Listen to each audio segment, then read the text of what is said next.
गौरव formula याद कर लिए थे ब्रेवेस्टर लॉ का? Yes sir. क्वेश्चन बना लिए थे यस जो सर। भेजे थे? बन गया क्वेश्चन सारा? सारा नहीं चलिए बना तो सर। सारा नहीं बना था, चलिए हम बताते हैं। तो पहले एक थ्योरी पढ़ा लेते हैं, उसके बाद डिस्कशन करेंगे, ठीक है? ब्रेवेस्टर लॉ बाकी था, यही ना?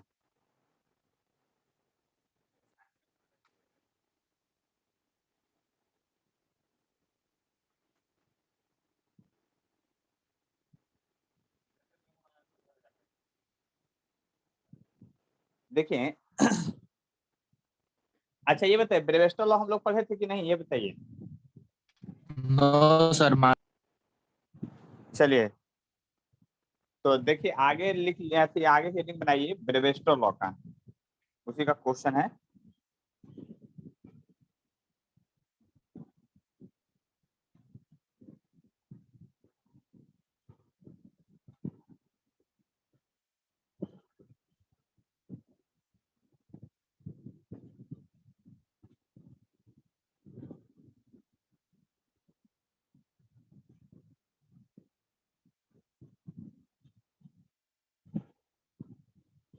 ब्रेवेस्टर लॉ,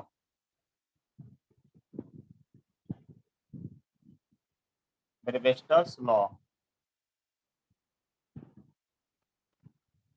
देखिए ये भी पोलराइजेशन का एक लॉ है, उसको ध्यान से देखेंगे आखिर इस लॉ में क्या कहा जाता है। ठीक है, देखिए सबसे पहले बात ये समझ लीजिए, यहाँ एक ट्रांसपेरेंट मटेरियल है जिसको आप ट्रांसपेरेंट ग्लास भी कह सकते हैं।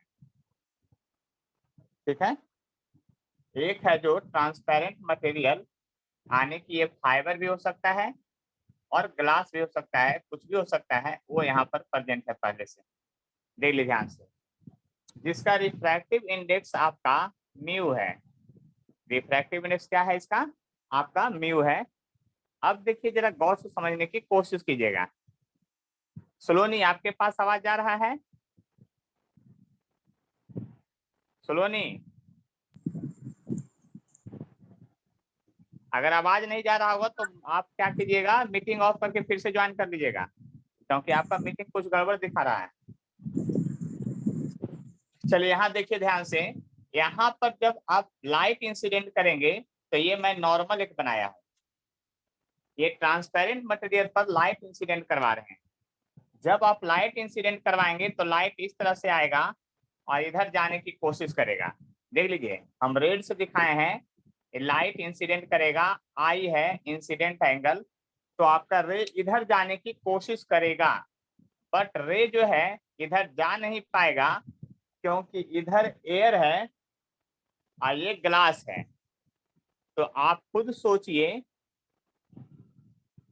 बात ध्यान से समझ लीजिए, कि आप ध्यान से समझ लीजिए बात को हम क्या कहना चाह रहे हैं। आप खुद सोचिए कि यहाँ पर अगर रेयर से डेंसर जा रहा है लाइट तो टुवार्ड्स नॉर्मल की अवे फ्रॉम नॉर्मल होगा, ये सोचिए पहले। टुवार्ड्स नॉर्मल, हाँ तो नॉर्मल होगा, टुवार्ड्स इधर जाएगा आपका, इस तरह से रह जाएगा। दूसरी बात, एक बात और समझिए, आपके घर में डाइनिंग टेबल होगा जिसमें ग्लास लगा हुआ होगा, खाना खाने वाला, सब लोग के घर में लगभग रहता है ये, है ना? या ग्लास होगा, उस रूम में क्या कीजिए, पूरा अंधेरा कर दीजिए, रूम में क्या कीजिए, पूरा अंधेरा कर दीजिए, और उस पर जैसे ये ग्लास स्लैब है और उस पर आप टॉर्च का लाइट, अंधेरे में ग्लास स्लैब पर टॉर्च का लाइट डालिए पूरा परपेंडिकुलर, तो देखिएगा लाइट का अमाउंट जो है उसको पार करेगा ज्यादा। लेकिन जब तिरछा डालेंगे ना उस ग्लास पर लाइट, तो क्या होगा, कुछ लाइट ट्रांसपेरेंट मतलब कि पार कर जाएगा, कुछ रिफ्लेक्ट होकर उधर दीवार पर चला जाएगा। और जब जब उस तरह से कीजिएगा तो सम लाइट क्या होगा, ट्रांसमिटेड होगा, और सम लाइट क्या होगा, रिफ्लेक्टेड होगा। यानी 100% ना तो ट्रांसमिटेड होगा ना 100% रिफ्लेक्टेड होगा जब ट्रांसपेरेंट मटेरियल पर डालेंगे तो। यानी कहने का मेरा मतलब ये है, जो लाइट इधर डालें टोटल का टोटल इधर नहीं आएगा, कुछ लाइट आपका इधर भी जाएगा। बस समझ लीजिए ध्यान से। और ये एंगल आपका आर कहलाएगा, और ये एंगल आपका आर डैश कहलाएगा। देखिए ये एंगल क्या कहलाएगा आपका, आर डैश कहलाएगा, इसको आर डैश लिख रहे हैं, ये आर डैश है आपका, और वो एंगल आर है। बात समझ लिए ध्यान से, यही फिगर है इसका, आने की कभी भी टोटल लाइट ना तो ट्रांसमिटेड होगा और ना तो रिफ्लेक्टेड होगा। इस बात को समझ सकते हैं आप अच्छी तरह से, इसमें ज्यादा कोई प्रॉब्लम नहीं है। तो देखिए, अगर यहाँ रिफ्रैक्टिव इंडेक्स है तो बात को समझने की कोशिश कीजिए हम क्या कहना चाह रहे हैं। तो यहाँ पर जब कोशिश करेंगे तो सबसे पहले मैं ये लिखूंगा कि म्यू जो है रिफ्रैक्टिव इंडेक्स ऑफ ग्लास है। क्या है? म्यू है जो रिफ्रैक्टिव इंडेक्स ऑफ ग्लास है, और आई जो है एंगल ऑफ इंसिडेंस है। क्या है? एंगल ऑफ इंसिडेंस है, बस समझ लीजिए। और आपका जो आर है वो एंगल ऑफ रिफ्लेक्शन है, एंगल ऑफ रिफ्लेक्शन है, रिफ्लेक्शन है। और आर डैश जो है वह एंगल ऑफ रिफ्रैक्शन है। क्या है? एंगल ऑफ रिफ्रैक्शन है। इस बात को समझ लीजिए अच्छी तरह से। देखिए, अब नंबर ऑफ एक्सपेरिमेंट के बाद ब्रेवेस्टर ने क्या कहा था वो समझिए, यानी इसका स्टेटमेंट है। किसका स्टेटमेंट? ब्रेवेस्टर का स्टेटमेंट क्या है? उन्होंने नंबर ऑफ एक्सपेरिमेंट के बाद ये पाया कि अगर इस दोनों बीच का एंगल, मतलब किसके बीच का एंगल मैं लिख रहा हूं, रिफ्लेक्टेड रे रिफ्रैक्टेड रे के बीच का एंगल 90 डिग्री, यानी इसमें दिखाना है तो लिख सकते हैं कि ये इंसिडेंट रे है और ये जो है रिफ्लेक्टेड रे है, और ये जो है आपका रिफ्रैक्टेड रे है। क्या है? रिफ्रैक्टेड रे है। कौन? ये वाला। तो कहता है रिफ्लेक्टेड रे और रिफ्रैक्टेड रे के बीच का अगर एंगल 90 डिग्री हो तो आपका इंसिडेंट वेव जो है अनपोलराइज्ड है। इंसिडेंट वेव क्या है? आपका अनपोलराइज्ड है। वो इधर रिफ्लेक्टेड रे जो है वो पोलराइज्ड हो जाएगा। समझ लीजिए बात को, यही उनका स्टेटमेंट है। स्टेटमेंट क्या है कि यदि रिफ्लेक्टेड वेव और रिफ्रैक्टेड वेव के बीच का एंगल 90 डिग्री हो तो इंसिडेंट अनपोलराइज्ड वेव वह जो है रिफ्लेक्टेड पोलराइज्ड वेव में बदल जाता है। कंसेप्ट समझ लीजिए ध्यान से, क्योंकि यही पॉइंट याद रखना है सिर्फ। होगा तो वहाँ पे प्लेन मतलब पोलराइज कैसे हो जाएगा? वो उनका कंसेप्ट है, ये लॉ है, आया है, वो एक्सपेरिमेंटल व्यू किए हैं। क्यों होगा वो रीजन नहीं पढ़ना है, बस रिफ्लेक्टेड होगा, यह फिनोमेना नेचर में होता है। याद कीजिए, सन से जो लाइट आता है ना, सन से जो लाइट आती है वो अनपोल, देखिए पूरे यूनिवर्स में जो भी सोर्स है सारा अनपोलराइज्ड है, अनपोलराइज्ड है। बस समझ लिए, सारा सोर्स है जो अनपोलराइज्ड है। अब मान लीजिए सन से लाइट आ रहा है अनपोलराइज्ड, जो आपको आंख पर देखने में बहुत कष्ट होगा, लेकिन फिर हम लोग देख कैसे पाते हैं? तो डस्ट पार्टिकल जो एयर में प्रेजेंट है, वाटर मोलिकुल जो एयर में प्रेजेंट है, उससे लाइट आने के बाद, रिफ्लेक्टेड के बाद, सर्टेन एंगल बनने के बाद पोलराइज हो जाता है। आप याद कीजिए, सुबह सुबह तो आपको बहुत, देखिए ध्यान से सुनिएगा मेरी बात को, हम क्या कहना चाह रहे हैं। सुबह के मौसम में छत पर अपने अपार्टमेंट पर चढ़ करके बहुत दूर तक देखिए तो एकदम लगभग क्लियर क्लियर दिखाई देगा 1-1.5 किलोमीटर तक। लेकिन जब यही 2 बजे दिन होगा, जब बहुत लाइट तेज होगा, है ना, उस समय सीधा लाइट आता है तो इन्वायरमेंट के कम से कम डस्ट पार्टिकल को टकराता है, तो वेव कम पोलराइज हो पाता है। उस समय आपको क्या होगा कि देखिएगा तो बहुत दूर तक दिखाई नहीं देता है। लेकिन जब सन जो होता है तिरछा होता है तो इन्वायरमेंट से ज्यादा लाइट को क्रॉस कर पाता है, तो इसमें ज्यादा लाइट पोलराइज होता है। तो मॉर्निंग या इवनिंग के समय में आपको ज्यादा दूर तक विजुअलाइजेशन होगा। क्यों होता है? क्योंकि उस समय, या फिर देखने में आपको ज्यादा आनंद आएगा क्योंकि उस समय पोलराइज लाइट होता है। क्या होता है? पोलराइज लाइट होता है। इसलिए बात को समझ लीजिए, तब पोलराइज लाइट हो गया तो आपको देखने में, तो ये नेचुरल फिनोमेना था जिसको ब्रेवेस्टर ने खोजा था कि कैसे ये पोलराइज होता है। और कोई कंफ्यूजन है तो बोलिए। No sir. यानी ये नेचुरल फिनोमेना था जिसको सबसे पहले किसने देखा? ब्रेवेस्टर ने समझा बात को और उसको फॉर्मुलेटेड किया है। वही चीज आपको यहाँ पढ़ना है, तब ही उन्हीं का स्टेटमेंट है। स्टेटमेंट में क्या लिखा हुआ है भाई? तो स्टेटमेंट में ये लिखना है जो अभी हम लिख रहे हैं, if angle between reflected ray and refracted ray if angle between reflected ray and refracted ray is 90 degree, then reflected wave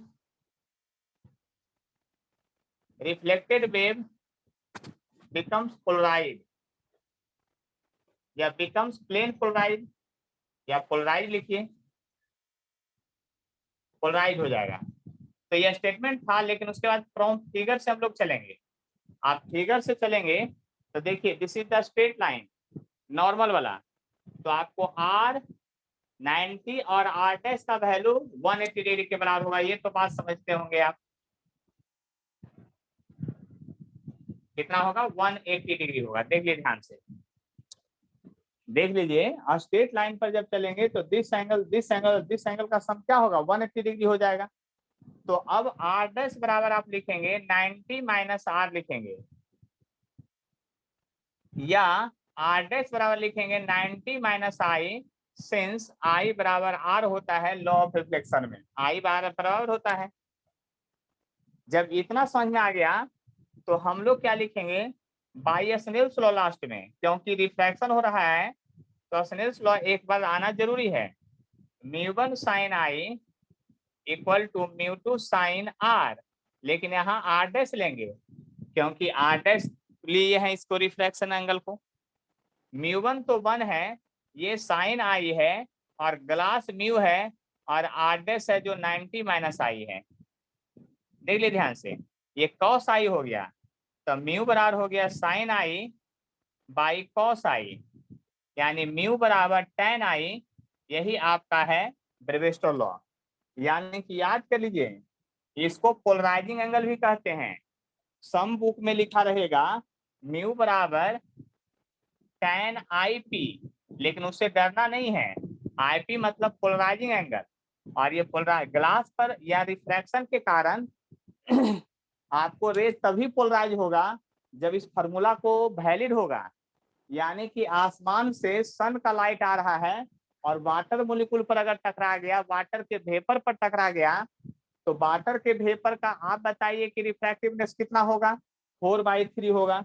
यहाँ 4/3 पुट कीजिए, 4/3 का एंगल कितना होता है आप बताइए। आप tan में 4/3 कब आता है 53 डिग्री, 53 डिग्री। यानी कि एंगल ऑफ इंसिडेंस इस वाटर मोलिक्यूल पर अगर 53 डिग्री होगा तो जो वेव रिफ्लेक्ट करेगा वो क्या होगा पोलराइज हो जाएगा, और अन्यथा पोलराइज नहीं होगा। यह कंसेप्ट था ब्रेविस्टर जो नेचर में हमेशा एग्जिस्ट करता है। अगर इसमें कोई परेशानी है तो अभी बोर्ड पर सब कुछ लिखा हुआ है, हमको बतलाइए, हम आपको बताने की कोशिश करेंगे।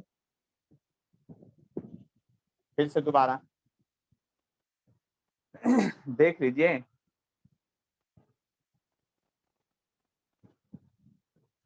चलिए किन्हीं को प्रॉब्लम है।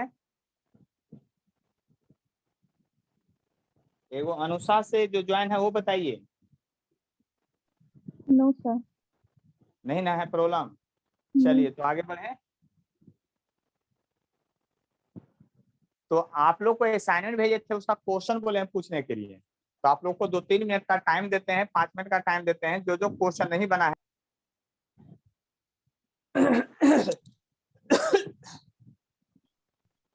देखिए 6 नंबर क्वेश्चन मतलब शुरुआती से देख लेते हैं, है ना।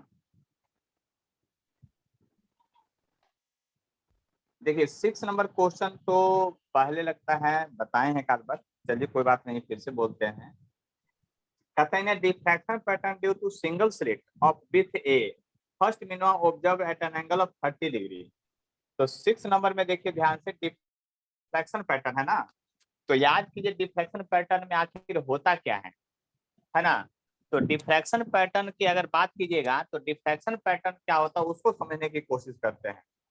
तो डिफ्रैक्शन पैटर्न में आपको पता है कि एक स्लिट होता था और यहाँ पर आपका स्क्रीन होता था। फर्स्ट यहाँ पर सेंट्रल मैक्सिमा होता था, सेंट्रल मैक्सिमा होता था, यहाँ पर फर्स्ट मिनिमा होता था। देखिए पूरा एक्सप्लेन करके बनाइए तो मजा आएगा। इधर भी फर्स्ट मिनिमा होता है, उसके बाद होता है फर्स्ट मैक्सिमा, तब सेकेंड मिनिमा होता है। देखिए और वी नो दैट, हम लोग पहले पढ़ चुके हैं या हम लोग जानते हैं, क्या जानते हैं, इन डिफ्रैक्शन पैटर्न में, यानी फॉर डिफ्रैक्शन में, फॉर डिफ्रैक्शन, और क्या डिफ्रैक्शन, डिफ्रैक्शन, डिफ्रैक्शन में क्या होगा, तो डिस्ट्रक्टिव इंटरफेरेंस या मिनिमा के लिए है ना, फिर से लिखेंगे, आपका पाथ डिफरेंस जो होगा, पाथ डिफरेंस आपका डी tan थीटा या डी sin थीटा या डी थीटा, यानी कि जो लिखते हैं पाथ डिफरेंस, यानी कि डी tan थीटा या डी थीटा या डी sin थीटा लिखते थे पाथ डिफरेंस। और यहाँ अगर विथ ए मान लेते हैं तो डी के बदले इसको हम लोग क्या बदल देते हैं, ए बदल देते हैं। डी के बदले क्या बदल देते हैं, आपको ए बदल देते हैं, याद कर लीजिए। इसलिए इसको ए बना दिए हैं, ए और ए। और कंस्ट्रक्टिव इंटरफेरेंस के लिए क्या होता है, ये जो होता है एन लेमडा होता है, जो आपका कंस्ट्रक्टिव इंटरफेरेंस के लिए होता है। किसके लिए, आपको YDSC में जो कंस्ट्रक्टिव इंटरफेरेंस होता है उसके लिए, इसके लिए डिस्ट्रक्टिव होता है, यानी एन लेमडा होगा। ये वाला बात समझ लीजिए अच्छी तरह से, यही फार्मूला होता है, फार्मूला आपका। तो देखिए आपको दिया हुआ है कि पहला डिफ्रैक्शन जब हुआ है तो 30 डिग्री है और वेवलेंथ जो है 5000 एंगस्ट्रॉन है, तो secondary maxima is observed eight an angle, secondary maxima. तो यानी कि मिनिमा की बात किया है पहले, तो a sine 30 degree equal to first minima था, इसलिए लेमडा केवल 5000 एंगस्ट्रॉन लिखिएगा, यानी 10⁻⁻10 मीटर। तो साइन 30 हाफ हो गया, तो ए बराबर हो गया 10,000 एंगस्ट्रॉन हो गया, यानी 10⁻⁻10 मीटर हो गया। यानी यहाँ से हमको क्या निकला, आपको ए यानी विड्थ ऑफ स्लिट निकला। कहता है first secondary maxima is observed eight, है ना। तो सेकेंडरी मैक्सिमा जो होगा वो कहाँ, तो सेकेंडरी मैक्सिमा यानी कि फॉर मैक्सिमा के लिए इसमें क्या होता है, तो मैक्सिमा के लिए इसमें जो होता है पाथ, उसको समझिए। तो पाथ डिफरेंस जो होगा यहाँ पर, यानी कि ए साइन थीटा या ए थीटा या ए tan थीटा इक्वल टू यहाँ होता है 2n+1 या -1 कर दीजिए, λ/2 होता है। n का वैल्यू 1 से शुरुआत करना है, देख लीजिए ध्यान से। यहाँ पर n का वैल्यू 1 से शुरुआत करना है, तो ये फार्मूला होता है मैक्सिमा के लिए। तो सेकेंडरी मैक्सिमा बोला है, यानी कि सेकेंडरी मैक्सिमा बोला है, तो क्या लीजिएगा, n का वैल्यू और a का वैल्यू सब निकाल चुके हैं हम। इस बात को आप समझ लीजिए अच्छी तरह से, ठीक है। तो a का वैल्यू जब निकाल चुके हैं तो यहाँ पर 2 रखिएगा, सेकेंडरी है तो आप लिखिएगा a sin theta equal to लिखिएगा 2, n का वैल्यू तो 2 दूनी 4 में से एक गया 3 λ/2 लिखिएगा। देख ले ध्यान से, तो साइन थीटा इक्वल टू हो जाएगा 3 और लेमडा का वैल्यू जो है 5000 एंगस्ट्रॉन है और 2 और a का वैल्यू आया है 10,000 एंगस्ट्रॉन आया था। तो ये 5 2 जा कट जाएगा, यानी साइन थीटा इक्वल टू आ गया 3/4 आ गया, इसलिए थीटा इक्वल टू होगा साइन इनवर्स 3/4 होगा। बात समझ चुके होंगे आप, देख लीजिए ध्यान से, देख लीजिए बात को समझ लीजिए अच्छी तरह से हम क्या कहना चाह रहे हैं। अगर कोई कंफ्यूजन है तो बोलिए, हम दोबारा बताने के लिए तैयार हैं। क्वेश्चन एक बार पढ़ लिए, मिला लीजिए। देखिए बात यहाँ पर सिर्फ 2 ही नोट पॉइंट है। वो नोट पॉइंट क्या है, अगर आप समझना चाहते हैं तो ये वाला पॉइंट को समझिए कि पाथ डिफरेंस जो होता है, चाहे आपका YDSC हो, चाहे आपका सिंगल स्लिट हो, चाहे आपका इंटरफेरेंस हो, चाहे आपका डिफ्रैक्शन हो, path difference a sine theta, A theta और ए आता है, लेकिन ये उल्टा होता है डिफ्रैक्शन और इंटरफेरेंस में। क्या होता है, जो आपको YDSC में पढ़े, यंग्स डबल स्लिट में, कि डिस्ट्रक्टिव इंटरफेरेंस के लिए 2n-1 λ/2 होता है, ये आपका उसका उल्टा होता है। यानी जो हम मैक्सिमा के लिए पढ़ते हैं ये वाला n लैम्डा, यहाँ मिनिमा के लिए होता है, और जो वहाँ मिनिमा के लिए पढ़ते हैं 2n-1 λ/2, यहाँ पर क्या होता है, वो मैक्सिमा के लिए होता है। समझ में आ गया? आप बोलिए जल्दी से। Yes sir. Any problem? No sir. तो चलिए अब आगे बढ़ते हैं। तब अगला क्वेश्चन जो है आप लोग के लिए 12 नंबर है, तो 12 नंबर को फिर से आप पढ़िए, तब ना हम बताएंगे। पढ़िए एक बार, है ना, कम से कम 2 मिनट तो क्वेश्चन तो पढ़िएगा, तभी मजा आएगा। बस समझ लीजिए, 2 मिनट क्वेश्चन तो पढ़ लीजिए, फिर तो सॉल्यूशन होगा ही हर हाल में।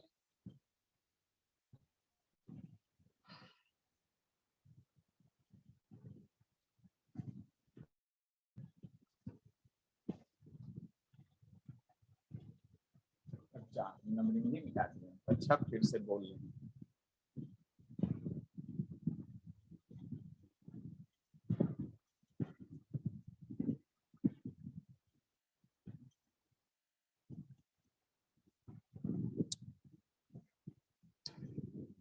देखिए इसके बाद था 12, 13, 15, यहाँ तक हमको याद है 16।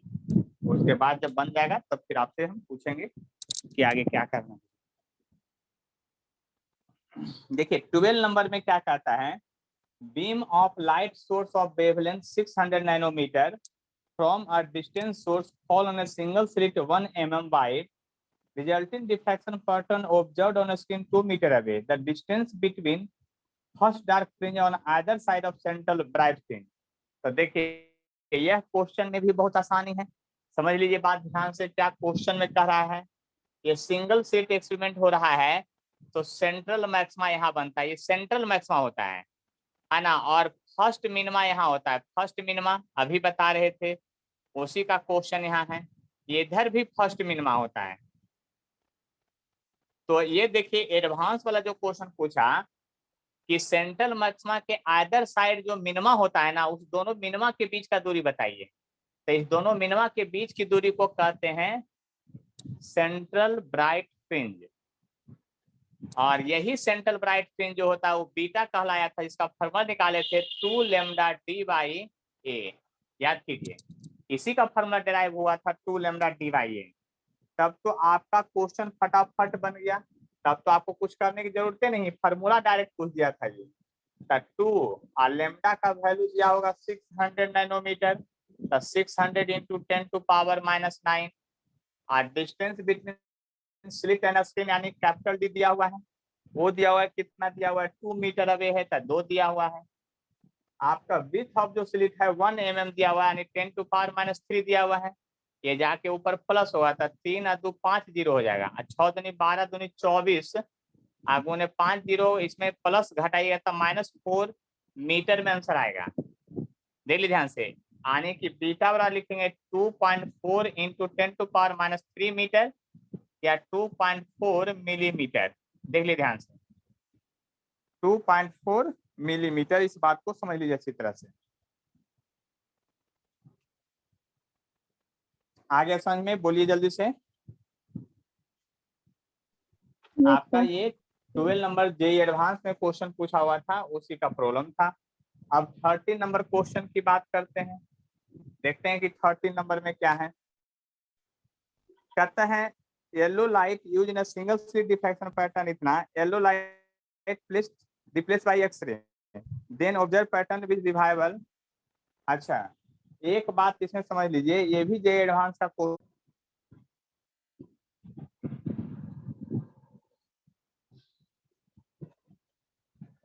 चलिए देख लेते हैं 21, 22 क्या है जो क्वेश्चन नंबर।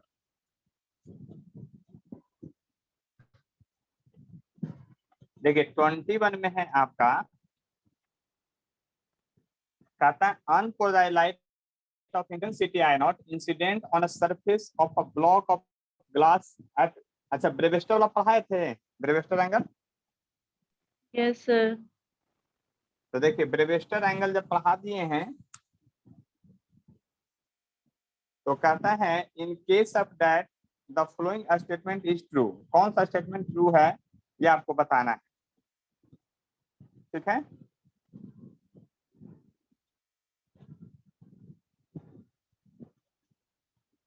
देखिए आपको पहले ही बता दिए थे, बात समझ लीजिए अच्छी तरह से हम क्या कहना चाह रहे हैं। दो तरह से पोलराइजेशन होता है, एक मालूस लॉ और एक ब्रेविस्टर लॉ। एक मालूस लॉ में क्या होता है समझ लीजिए, मालूस लॉ में आप समझ लीजिए थोड़ा सा कंसेप्ट, क्योंकि थ्योरेटिकल क्वेश्चन है। तो हम लोग एक पोलराइड लेते थे, पोलराइड यानी पोलराइजिंग शीट जिसको कहते हैं, ये ट्रांसमिशन एक्सिस होता था और इधर से वेव जाता था अनपोलराइज्ड। अनपोलराइज्ड वेव का सिंबल यही होता था कि यहाँ इंटेंसिटी ई नॉट है, और इधर जो पार करता था तो लाइट इस तरह से पार करता था प्लेन पोलराइज्ड वेव होकर के।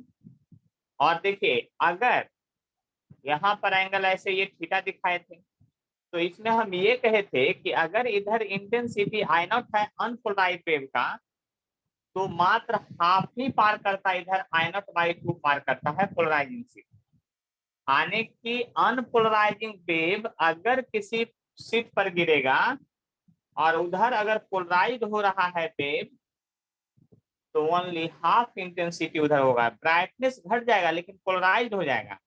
क्या होगा, ब्राइटनेस घट जाएगा लेकिन पोलराइज्ड हो जाएगा। दूसरा पढ़े थे ब्रेविस्टर लॉ, ब्रेविस्टर्स लॉ। तो ब्रेविस्टर्स लॉ में क्या था कि एक ट्रांसपेरेंट स्लैब था, यानी ग्लास था, ये उसका नॉर्मल है। यहाँ पर एक कोई लाइट गिरा था तो ये फिर आपका इधर बेंड कर गया था और कुछ पार्ट रिफ्लेक्ट कर गया था। अगर ये अनपोलराइज्ड वेव था तो रिफ्लेक्टेड वेव जो होता है पोलराइज्ड हो जाता है। अगर यहाँ पर इंटेंसिटी आई नॉट है तो आप बताइए कि वेव में से कुछ पार्ट तो ट्रांसमिट कर जाएगा, कुछ पार्ट रिफ्लेक्ट कर जाएगा। तो जरा दिमाग लगाइए, जनरल लाइफ से डेली जो आप यूज करते हैं, किसी ग्लास पर जब लाइट मारिएगा तो मैक्सिमम अमाउंट रिफ्लेक्ट करेगा कि रिफ्रैक्ट करेगा, ये बताइए, बोलिए जल्दी से, आप लोग खुद बोलिए। रिफ्रैक्ट करेगा सर। रिफ्रैक्ट करेगा तो इधर का इंटेंसिटी आई नॉट बाई 2 से भी कम होगा, लेस होगा। अब ऑप्शन खोजिए चारों में से जो आपको पसंद आए वो ऑप्शन सही होगा। लेकिन पोलराइज होगा रिफ्लेक्टेड, ये बात याद कीजिए, रिफ्रैक्ट नहीं, ये पोलराइज होता है, रिफ्लेक्टेड वाला पोलराइज होता है। बात समझ में आ गया। तो ये था 21 नंबर। कौन सा आंसर होना चाहिए आप लोग खुद सोचिए।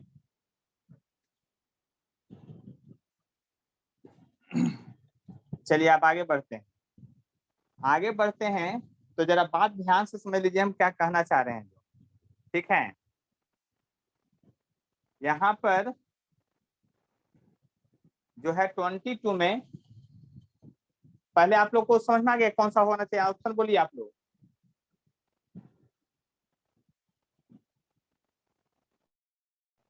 ट्रांसमिटेड लाइट पार्ट से ट्रांसमिटेड पोलराइज्ड होता नहीं, पहले पहला और दूसरा ऑप्शन गलत है। Reflected light completely polarised with C होगा, नहीं, reflected light partially polarised with intensity I nought by 2 से कम वाला हम बोले हैं, तो यानी सी ऑप्शन इज करेक्ट होगा, क्योंकि ट्रांसमिटेड पोलराइज नहीं होता है, केवल रिफ्लेक्टेड वाला ही पोलराइज होता है। तो चलिए अब 22 नंबर में आ जाते हैं, क्या कहता है, two beam A and B of plane polarized light with mutual perpendicular plane of polarized are seen through a Polaroid from the position when the beam A has maximum intensity and B has zero intensity. A rotation of Polaroid through 30 degree make two beam appears equal bright if the intensity of two beam is IA and IB respectively then IA by IB। देखिए इसका language नहीं आप लोग को समझ में आया है जो क्वेश्चन है।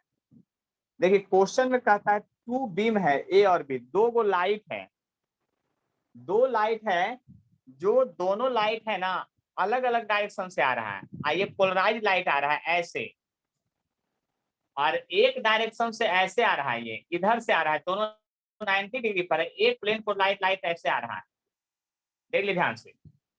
एक जो है आपका इस प्रकार से आ रहा है, एक इस तरह से, और किसी का इंटेंसिटी जो है IA है और किसी का इंटेंसिटी IB है।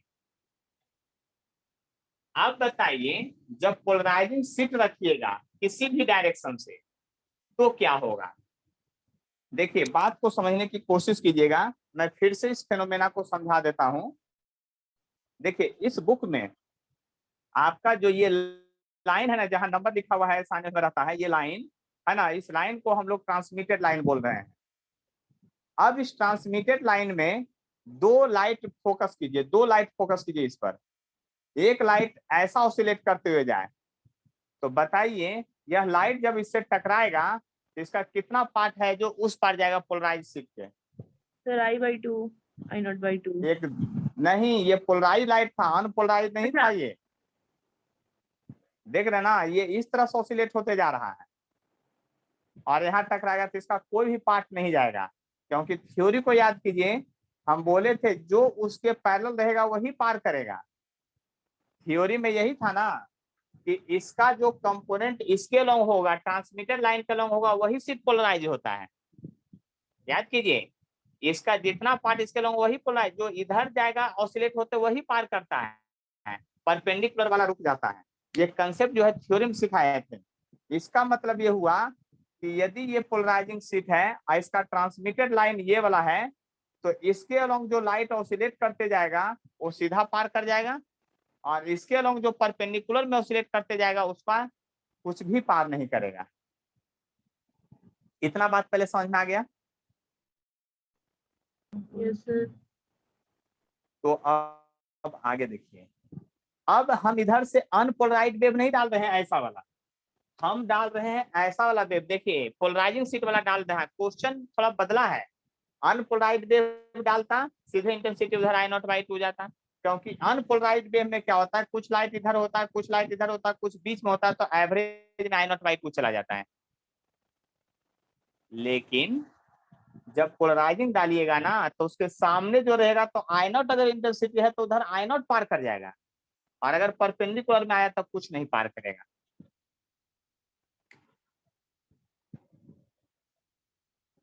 आया बस समझ में।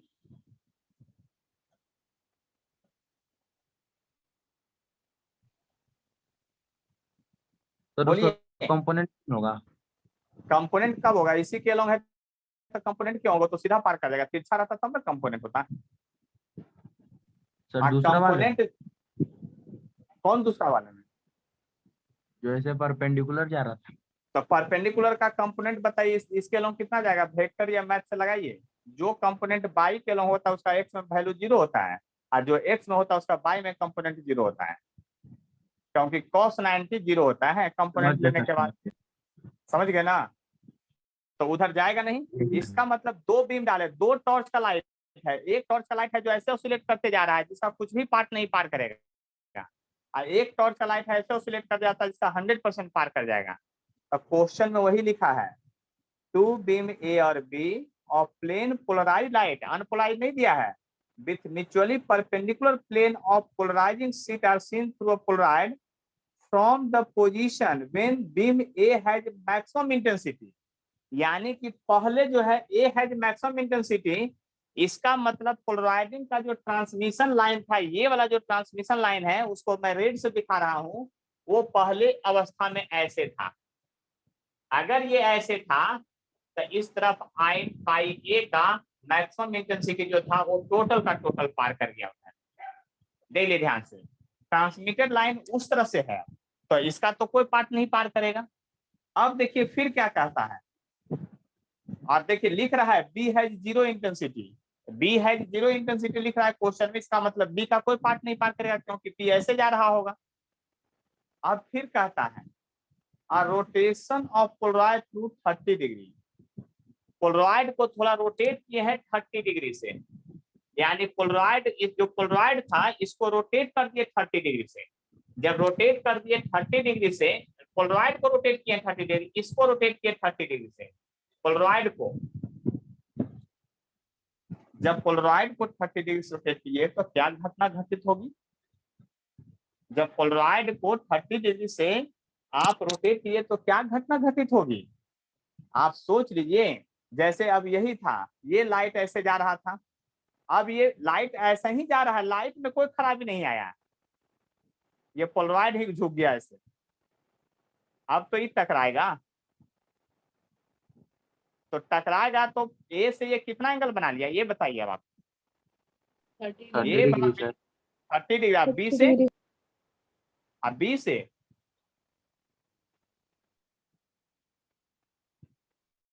बी से कितना ये बोलिए अब। तो कोई एंगल ये नहीं। बी में, बी से 90 डिग्री माइनस 30 डिग्री 60 डिग्री, क्योंकि ए और बी दोनों था जो ऐसे जा रहा था ना, देखिए यही था ना, अभी जो दिखा रहे थे ऐसे था। तो रेड वाला पेन अगर ए है, ब्लैक वाला पेन जो है बी है, तो रेड वाला पहले ट्रांसमिशन एक्सिस से पार करिए, ये टोटल 100%। आप पोलराइड को घुमा दिए तो ए से 30 डिग्री बना लिया, तो बी से कितना डिग्री? 60 डिग्री। 60 डिग्री। आए बात समझ में? रोटेशन हो रहा है एकदम इस तरह से, पोलराइड ही रोटेट करवा दिया हो। तो ए से 30 डिग्री और बी से 60 डिग्री। उसके बाद देखिए क्वेश्चन में फिर लिखा है, सर समझ नहीं आया।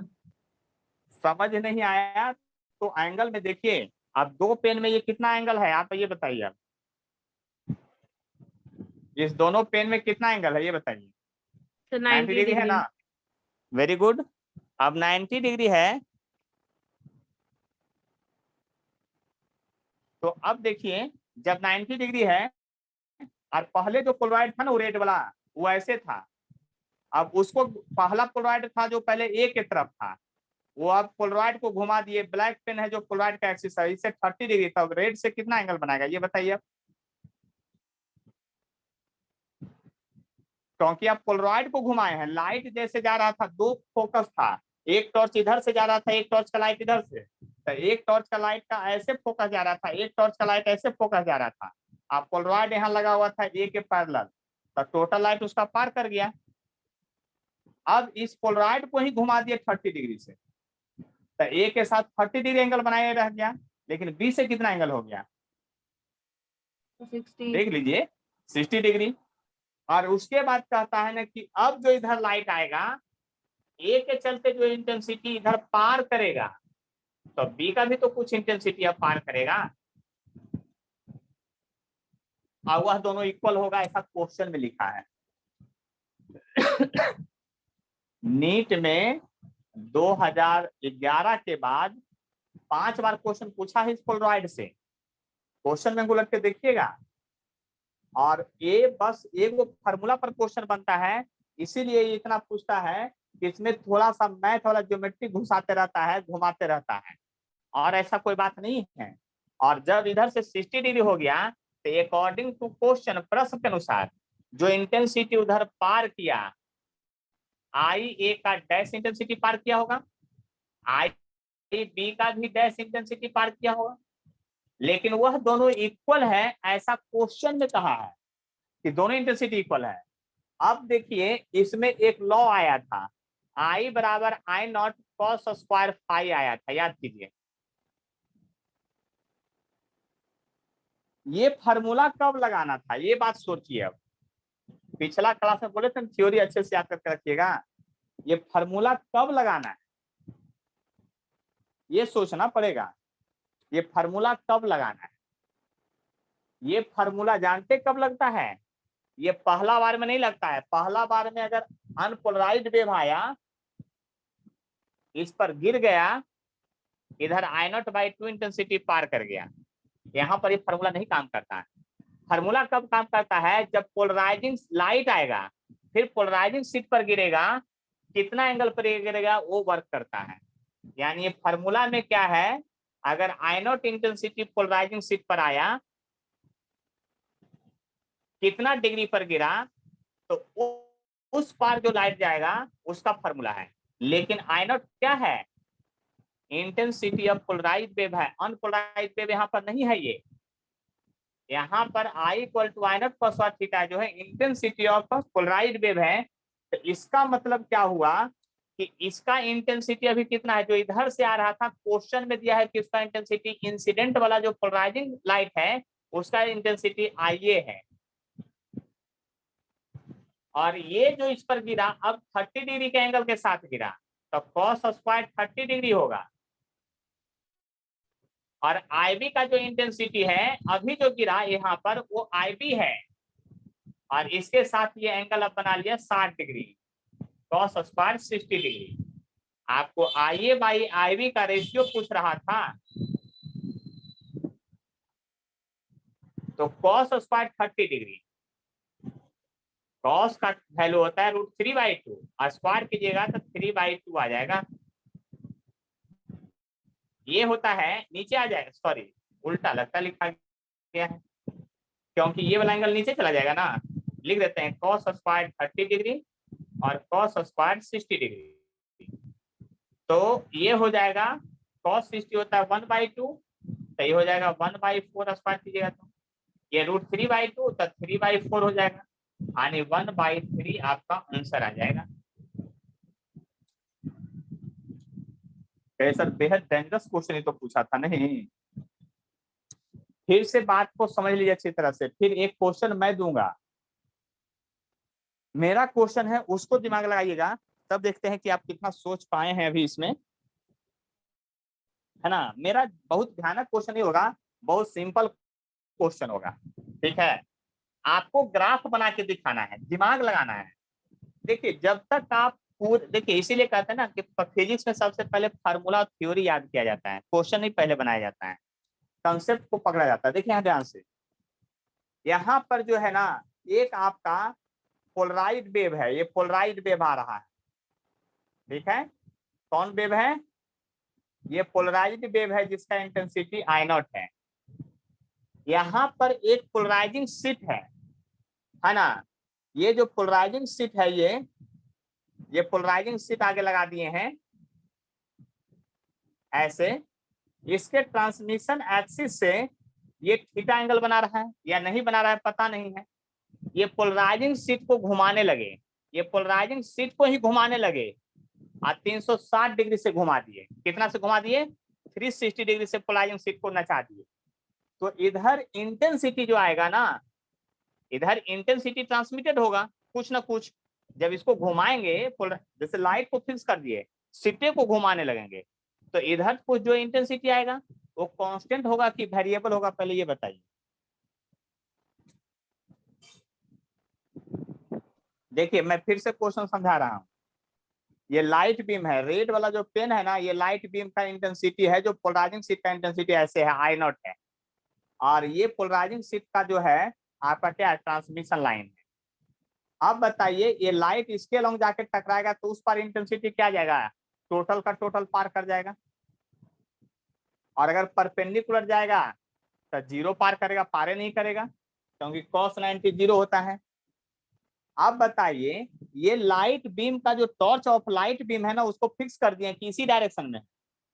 अब ये पोलराइजिंग शीट को घुमाने लगे धीरे धीरे, इसी को नचाने लगे, और इस पोलराइजिंग शीट को 360 डिग्री से रोटेट करवा दिए हैं। कितना डिग्री से, 360 डिग्री। पेन ऐसा ही था लाइट वाला ये। तो बताइए जब इधर से देंगे तो लाइट उस पार जो है कांस्टेंट इंटेंसिटी में रहेगा कि इंटेंसिटी वैरी करते रहेगा, वैरी करेगा सर, तो वैरी आप लोग, हाँ हम समझ गए कि वैरी करेगा। तो आप लोग क्या कीजिए ना, मेरा बात समझिए, इधर ट्रांसमिटेड लाइट का जो इंटेंसिटी होगा और जो एंगल है ना, वो एंगल के बीच का ग्राफ जरा ड्रॉ करके हमको जल्दी से व्हाट्सएप पर भेजिए। एंगल में यही दिखाना है कि 360 डिग्री से नहीं लेना है, 90 डिग्री, 180 डिग्री, 270 डिग्री और 360 डिग्री लेकर के हमको ग्राफ बना के भेजिए जल्दी से। मेरे व्हाट्सएप पर 2-4 मिनट का टाइम देते हैं, और तब देखते हैं कि आप कितना टैलेंटेड हैं, क्या बात समझे है नहीं समझे। समझ गए तो दिमाग में कोरिलेट कीजिए और जरूर ग्राफिक कीजिएगा। ठीक है। देखिए जब पोलराइजिंग शीट को रोटेट करवाएंगे, आप शुरुआत कहाँ से किए हैं वो सोच लीजिए। अगर इंटेंसिटी जो है पहले इफ, मतलब मैं देखिए ग्राफ एक खींच रहा हूं, ध्यान से देखिएगा।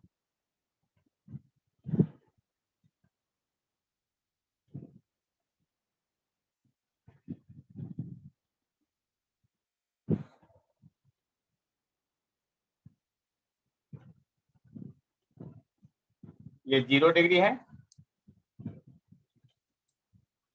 ये 90 डिग्री है, ये 180 डिग्री है, ये 270 डिग्री है और इसके सामने 360 डिग्री। क्या समझे आप? गौरव आप तो मैथ के स्टूडेंट हैं, आपसे तो तुरंत बन जाना चाहिए था, क्योंकि आपको कुछ नहीं करना था। 0 डिग्री वाला इंटेंसिटी जो ट्रांसमिटेड होगा आई डैश, वो आई नॉट कॉस स्क्वायर थीटा होता है, और कॉस स्क्वायर का ग्राफ खींचना था, सिंपल, आपको कुछ करना नहीं था। Yes sir. और कुछ ही नहीं करना था, सिर्फ कॉस स्क्वायर का ग्राफ खींचना था। और इस ग्राफ से आप क्या समझे उसको हम फिर से समझाते हैं, थोड़ा रुक जाइए। मीनिंग हम बात करते हैं, आज एकदम समझ लेना है ब्रेविस्टर लॉ को। इसका कोई भी क्वेश्चन रहे ना, लैंग्वेज को स्थिर से पढ़िए, सॉल्यूशन हर हाल में एकदम इजी वे में होगा। सर कर्व काहे बना दिए? कहाँ कर्व बना दिए? कॉस स्क्वायर का ग्राफ कैसा होता है? साइन कॉस का ग्राफ आपको नहीं पता है कैसा होता है? No sir. साइन कॉस का ग्राफ ही नहीं पता है, साइन कैसा ग्राफ होता है जी? ओ और यस cos, सर। क्या मजाक करते हैं आप लोग, ये बताइए। कर्व काहे बना दिए? कॉस का ग्राफ ही वैसा होता है तो कर्व नहीं होगा। क्या? देखिए अब देखिए हम क्या बताना चाह रहे हैं, क्या हुआ आखिर यहाँ, घटना क्या घटित हुआ, उस घटना को सोचने की कोशिश कीजिए, समझने की कोशिश कीजिए। देखिए हम कह रहे थे बुक के सामने, ये बुक के सामने जो है आपका क्या है, ट्रांसमिशन लाइन है। यानी लाइट अगर इसके पैरेलल जाके टकराया तो उस पर इंटेंसिटी 100%। जैसे ये पोलराइज लाइट के लिए फॉर्मूला याद कीजिए, ये आई नॉट जो है ये पोलराइज में है, अनपोलराइज में तो ऐसे से थोड़ी जाएगा, वो तो कभी ऐसे जाएगा, कभी ऐसे जाएगा, कभी ऐसे जाएगा, बहुत तरह से रोटेट करते लाइट जाता है।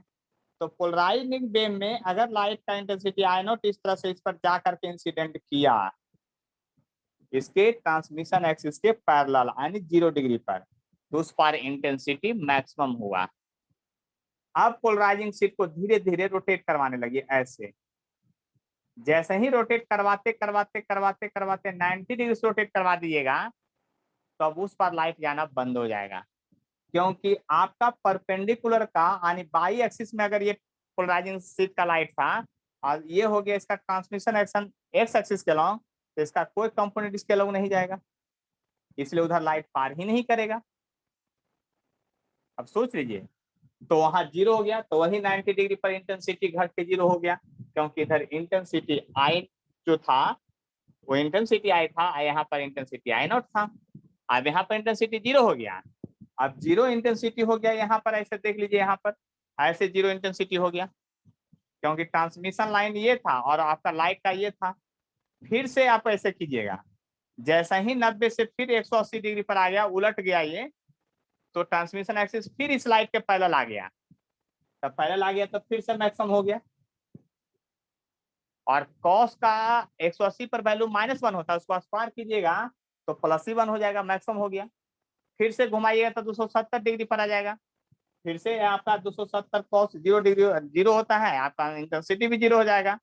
फिर से घुमाइएगा तो इसका सीधा हो गया, यानी 360 डिग्री का मतलब 0 डिग्री के पैरेलल ही आ गया, तो आपका क्या होगा, फिर से इंटेंसिटी। और फर्दर अगर और ज्यादा का ग्राफ ये घूमते रहे तेजी से, तो आपका समझ लीजिए कि ग्राफ वैसे ही कॉस वाला आगे बढ़ते चल जाएगा। और हम यहाँ बोले थे कितना पर, तो एक बात बताएं, एक क्वेश्चन कहाँ पूछा था, आप लोग अंदाजा लगाइए कहाँ पूछा होगा। एग्जाम में सर। कौन एग्जाम में? तो पते है एग्जाम में पूछा है, सीबीएसई बोर्ड में 1 नंबर में क्वेश्चन पूछा था, 1 नंबर में पूछा था ये क्वेश्चन।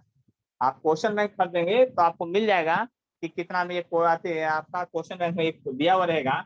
सोचिए इतना 13 में क्वेश्चन सीबीएसई बोर्ड पूछता है। अब आप लोग का ऑब्जेक्टिव एग्जाम होगा कि क्या होगा पता नहीं तो 12th में तो फीस में ही पसीना छुड़ा देगा ये सीबीएसई बोर्ड। देखिए अब इधर से कोई क्वेश्चन बताना बाकी नहीं रह गया है। अब एक टॉपिक पढ़ाना बाकी है, उसको मैं तुरंत पढ़ा देता हूं, ठीक है। देखिए टॉपिक है रिजॉल्विंग पावर। रिजोल्यूशन वर्ड समझते हैं आप लोग? रिजोल्यूशन या resolving power?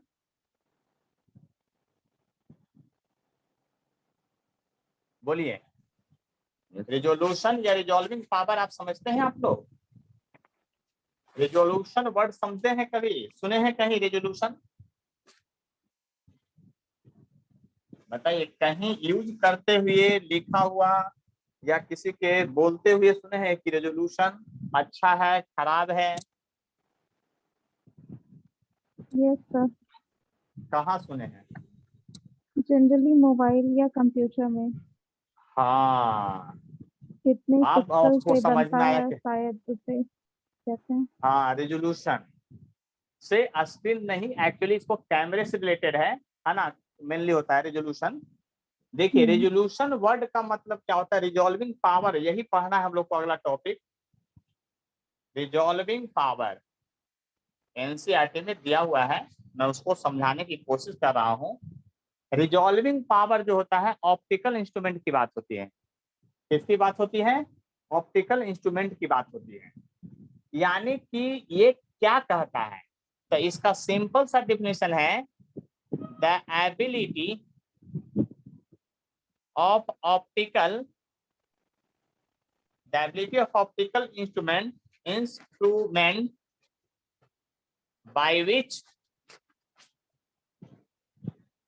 by which it form clear and separate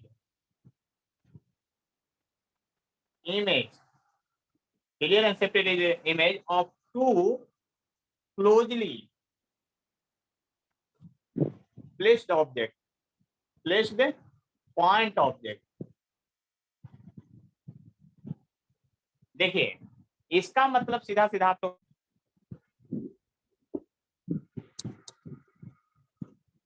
देखिए हम लोग को पढ़ना था, रिजॉल्विंग पावर पढ़ रहे थे, इसी को ना लास्ट टॉपिक छोटा सा बचा हुआ था। एनसीईआरटी का बुक बना लिए क्वेश्चन आप लोग? Resolving power, resolving power. देखिए रिजॉल्विंग पावर क्या होता था कि यह था लिखे थे, सिंपल डिफिनेशन लिखे थे कि ability of optical instrument by which it form clear and separate image of two closely place object. यानी कि दो सटे हुए ऑब्जेक्ट को कोई भी ऑप्टिकल इंस्ट्रूमेंट कितना साफ और क्लियर इमेज बना सकता है, उसी को हम लोग कहते हैं क्या? आपका रिजॉल्विंग पावर कहते हैं। और रेजोल्यूशन वर्ड जो होता है कैमरा, मोबाइल, ये सब जो देखते हैं लैपटॉप, वो सब में होता है। अब आप लोग बताइए बोर्ड पर जो पॉइंट डाले हैं वो सारा पॉइंट कांटेक्ट में है या फिर सेपरेट है, अलग अलग है? बताइए। बोर्ड पर यहाँ बहुत सारा पॉइंट डाले हैं, सारा पॉइंट सटा हुआ है कि अलग अलग है? देखने में कैसा लग रहा है आप लोग को?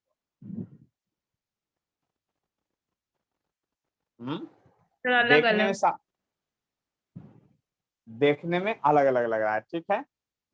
आप बताइए एक दो ही पॉइंट यहाँ डाल रहे हैं, उसके बारे में बताइएगा।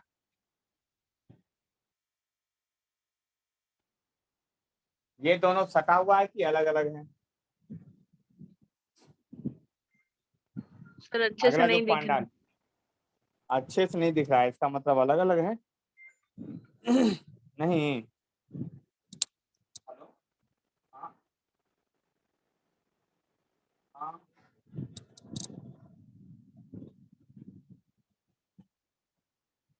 ठीक है। तो रिजॉल्विंग पावर जो है आपका उसी को कहते हैं। जैसे कि आपको दूर से दिख रहा हुआ, ये सटा हुआ है, लेकिन आप अच्छे कैमरे से लीजिएगा। कहने का मतलब कि इसको अगर ज्यादा रेजोल्यूशन वाले कैमरे से लीजिएगा और उसको बड़ा करके देखिएगा तो लगेगा कि ये क्या है, दोनों अलग अलग हैं। तो कहने का मतलब ये हुआ कि हमारा आई भी जो है ना, ह्यूमन आई भी जो है ना, वो एक ऑप्टिकल इंस्ट्रूमेंट है।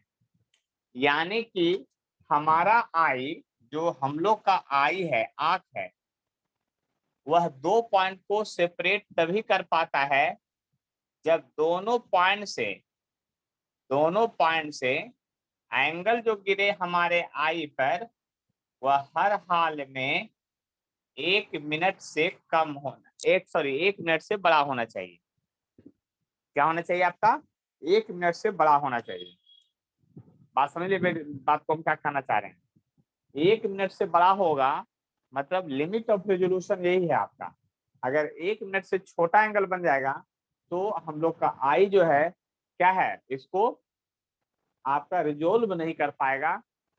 मतलब कि हम लोग दो पॉइंट को सेपरेट करके नहीं समझ पाएंगे। हमको लगेगा कि दोनों पॉइंट क्या हुआ है, सटा हुआ है। तो हमारे आई का जो है रिजॉल्विंग पावर कितना है, 1 मिनट। तो उसी तरह से सभी इंस्ट्रूमेंट का रिजॉल्विंग पावर होता है ना। सभी इंस्ट्रूमेंट का क्या होता है, आपका रिजॉल्विंग पावर होता है। रिजॉल्विंग पावर जो है केवल इंस्ट्रूमेंट पर ही डिपेंड नहीं करता है, ये लाइट के वेवलेंथ पर भी डिपेंड करता है ना। यानी कि आप समझ गए होंगे, सभी इंस्ट्रूमेंट जो है आपका सिर्फ और सिर्फ जो है, मतलब कहने का मतलब ये है कि आपका सिर्फ आपके इंस्ट्रूमेंट पर ही डिपेंड नहीं करेगा, आपका लाइट सोर्स क्या है उस पर भी डिपेंड करेगा। तो रिजॉल्विंग पावर जो होगा, यानी resolving power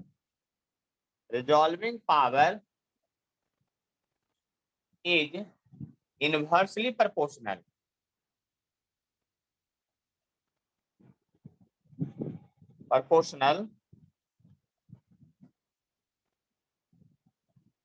inversely proportional to the wavelength of wave use। Wavelength of wave क्या होगा, यूज जो किए हैं उसका है वेवलेंथ ऑफ वेव यूज। यानी कि रिजॉल्विंग पावर जो होगा हर हाल में इनवर्सली प्रोपोर्शनल टू वेवलेंथ होगा। अब आपको एक स्पेक्ट्रम याद करना है कि आगे हमेशा ये काम करेगा। वह स्पेक्ट्रम क्या है वो समझ लीजिए। आप समझते होंगे VIP G/OR। अब याद कर लीजिए, रेड कलर का जो वेवलेंथ होता है सबसे ज्यादा होता है, ये लगभग 3900 एंगस्ट्रॉन के आसपास होता है। ये आप 78 79 जो लिखना है लिख लीजिए, है ना। 7800 या 1000 भी लिख सकते हैं, एंगस्ट्रॉन के आसपास होगा। इसके नीचे होगा अल्ट्रा वायलेट, उसका वेवलेंथ जो होगा ऐसा होगा 100 500 एंगस्ट्रॉन के आसपास होगा। अल्ट्रा वायलेट के नीचे होता है एक्सरे होता है, उसका होता है 1 एंगस्ट्रॉन के आसपास होता है वेवलेंथ। उसी तरह से इसके ऊपर होता है इंफ्रारेड होता है, रेड के ऊपर इंफ्रारेड होता है जिसका वेवलेंथ होगा आपका 10,000 एंगस्ट्रॉन, है ना। इस तरह से होगा। उसी तरह से फिर रेडियो वेव, माइक्रोवेव, बहुत सारा वेव है। ये सबको लर्न करके रखना है हमेशा के लिए, क्योंकि आगे भी हमेशा यूज में आएगा। ठीक है। तो कहने का मतलब ये हुआ कि इनवर्सली प्रोपोर्शनल टू वेवलेंथ।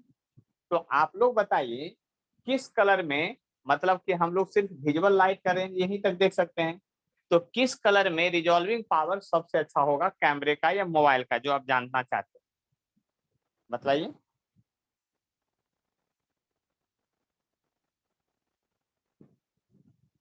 बोलिए जल्दी से, कोई तो जवाब बताइए थोड़ा बहुत। X-ray sir. किसमें? Sir X-ray. एक्सरे में।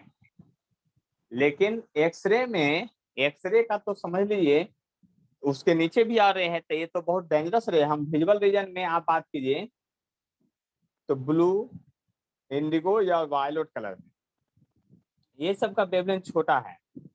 तो शादी फंक्शन में गए होंगे आप लोग, तो फोटो शूट करने का एक अलग जगह बनाया जाता है, स्टेज बनाया जाता है, जहाँ लोग जाकर अपना फोटो शूट करता है। इसको देखे होंगे। Yes sir. तो बताइए वहां पर कौन सा कलर सबसे ज्यादा लगाया रहता है लाइट में? ब्लू। ब्लू कलर, और फ्लावर वगैरह भी रहता है तो ब्लू, ये सब कलर का।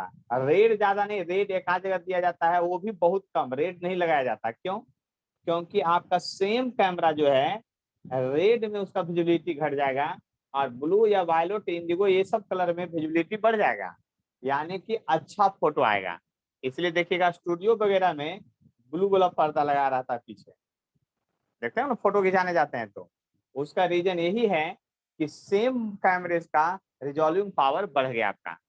इसलिए आपको भी घर में पर्दा वगैरह लगाना हो तो चमक दमक लाल वाला ज्यादा नहीं लगाइए, ये सब लगाइए, ये लाइट के लिए अच्छा होता है। आया समझ में? इसलिए डॉक्टर लोग भी देखते हैं ब्लू कलर पर्दा नहीं, क्योंकि विजिबिलिटी के लिए ये ज्यादा अच्छा होता है, रिजॉल्विंग पावर के लिए ज्यादा अच्छा होता है। तो बात समझ में आ गया होगा रेजोल्यूशन होता क्या है ना? इस पर भी क्वेश्चन पूछा है जेई नेट ये सब, है ना? तो आपको सिंपली यही याद रखना है कि रिजॉल्विंग पावर के इनवर्सली प्रोपोर्शनल क्या होता है, आपका वेवलेंथ होता है। अब बताइए और कोई बात है तो? समझ में आ गया है? बोलिए जल्दी से। सर इसका डेफिनेशन एक बार बता दीजिए ना। एकदम बतला देते हैं। देखिए ऐसे आपके कॉपी में लिखा हुआ है डिफिनीशन, है ना? इसको कहा जाता है the ability of optical instrument by which it form clear and separate image of two closely placed point object. दो एकदम सटे हुए पॉइंट ऑब्जेक्ट को कोई इंस्ट्रूमेंट कितना साफ और कितना अलग अलग इमेज बना दे, इसी एबिलिटी को हम लोग रिजॉल्विंग पावर कहते हैं। आया बात समझ में? रिजॉल्विंग पावर का मतलब क्या हुआ? जो आप लोग को क्वेश्चन भी बनाने के लिए दिए थे ना एनसीईआरटी बुक का, बनाए हैं आप लोग या नहीं बनाए हैं ये बताइए। टॉपिक समाप्त हो गया है तो एनसीईआरटी बुक भी चलना चाहिए ना। नहीं बनाए हैं, आवाज नहीं आने का मतलब यही होता है कि आप लोग नहीं बनाए हैं। चलिए तो हम भी बता देते हैं थोड़ा बहुत।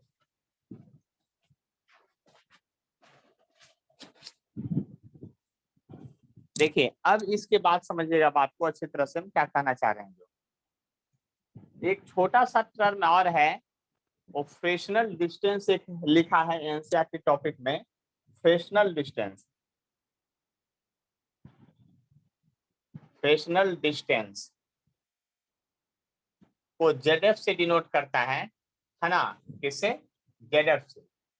और कोई भी डिफ्रैक्शन वगैरह जो स्लिट होता है ना, उसका जेडएफ जो फ्रेक्शनल डिस्टेंस होता है वो ए स्क्वायर बाई लेमडा दिया है, फार्मूला मात्र दिया है। और ए जो है आपका डायमीटर और विड्थ ऑफ स्लिट होता है, और लेमडा जो होता है वेवलेंथ ऑफ वेव यूज।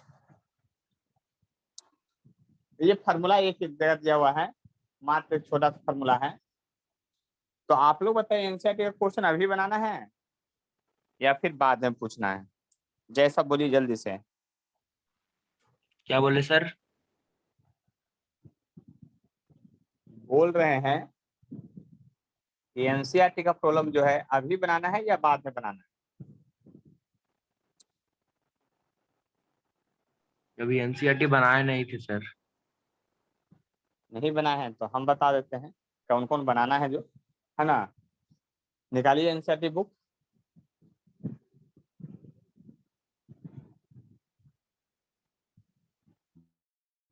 देखिए क्वेश्चन बन गया होगा, हम लगातार ऐसे बतला देते हैं क्योंकि एनसीईआरटी प्रॉब्लम बनाना बहुत जरूरी है।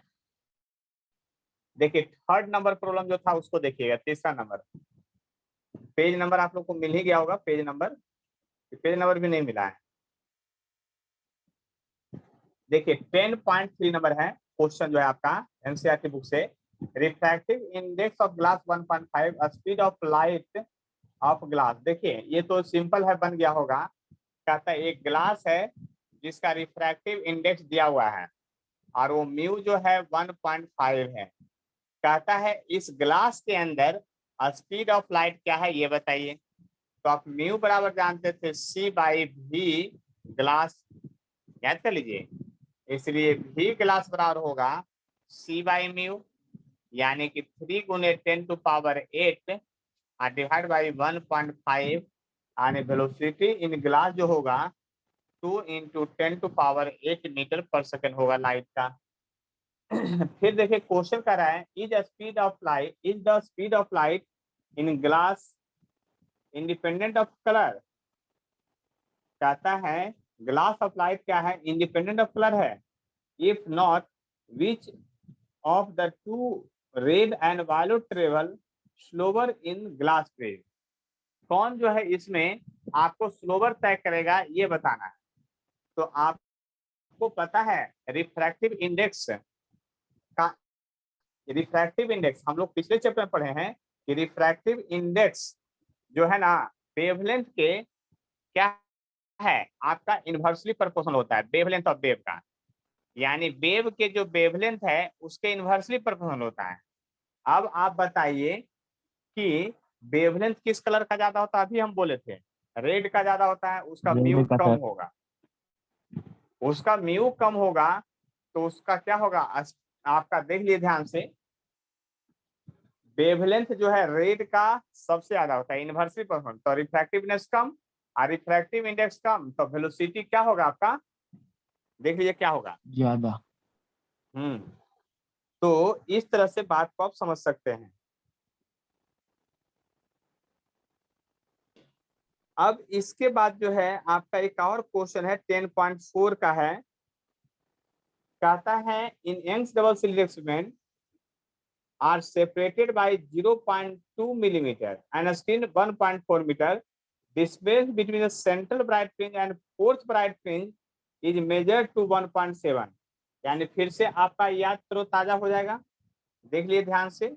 आपका ये जो है आपका YDSC है और YDSC में आप जानते हैं आपके साथ क्या क्या होता है, ये सेंट्रल मैक्सिमा होता है, ये सेंट्रल मैक्सिमा था और कहाँ का मैक्सिमा है, fourth maxima, fourth bright fringe, यानी कि फोर्थ ब्राइट फ्रिंज मतलब 4 बीटा, यानी अकॉर्डिंग टू क्वेश्चन जो दिया है, क्वेश्चन के अनुसार क्या दिया है 4 बीटा, 4 गो फ्रिंज विथ का आपको क्या दिया है 1.2 सेंटीमीटर दिया है आपका लंबाई। तो आपको क्वेश्चन डिटरमाइन द वेवलेंथ, तो आपको पता है कि वेवलेंथ का फॉर्मूला क्या होगा, बीटा का formula lambda d/b equal to 1.2 centimetre.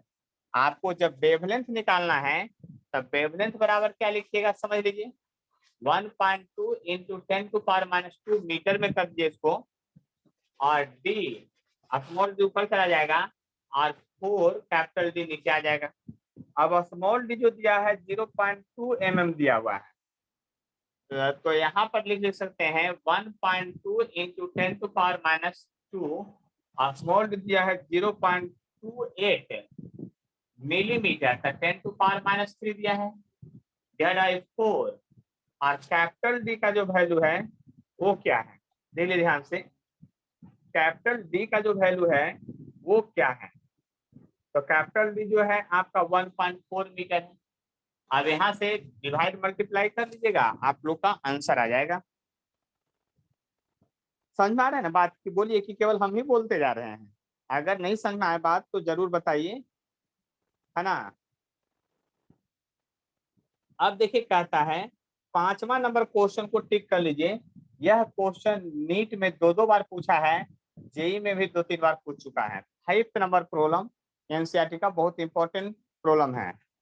Anuradha आपको समझ में आ रहा है बात, आप लेट ज्वाइन किए हैं, बोलिए जल्दी से। तो लेट नहीं ज्वाइन कीजिए, पहले ज्वाइन कीजिए, एकदम 6 बजे उठ कर तैयार रहिएगा। तो वो नेट का है ना। क्वेश्चन था। अच्छा नेट का इशू था, कोई बात नहीं। देखिए अगला क्वेश्चन जो बहुत दमदार, उसको ध्यान से समझिएगा, नहीं समझ में आया तो जरूर बताइएगा। एम्स डबल स्लिट एक्सपेरिमेंट में मोनोक्रोमेटाइट ऑफ वेवलेंथ लैम्डा है।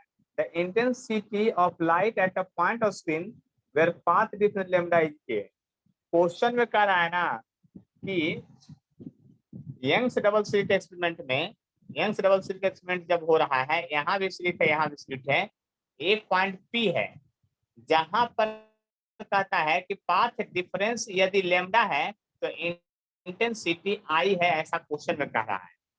पाथ डिफरेंस लैम्डा है तो उस पॉइंट पर इंटेंसिटी जो है, सॉरी के है, इंटेंसिटी को के लिखा है, के बराबर आई बराबर के यूनिट लिखा है, इंटेंसिटी बराबर कहता है पाथ डिफरेंस यदि लैम्डा है तो इंटेंसिटी आई को जो के मान लिया है, कहता है what is the intensity of light at a point where path difference lambda. अब कहता है दूसरा पॉइंट खोजिए, मान लीजिए कि इधर दूसरा पॉइंट खोज लिया है, तो कहता है इस पॉइंट पर यदि पाथ डिफरेंस लैम्डा बाई 3 है तो इंटेंसिटी क्या होगा, ये निकाल के बता दीजिए।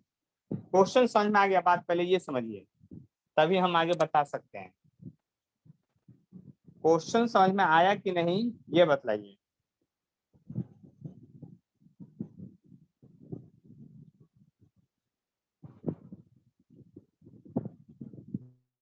चलिए मैं बतलाता हूँ। क्वेश्चन जब समझ में आ गया है तो देखिए इसको बनाएंगे कैसे, पहले ये समझ लीजिए।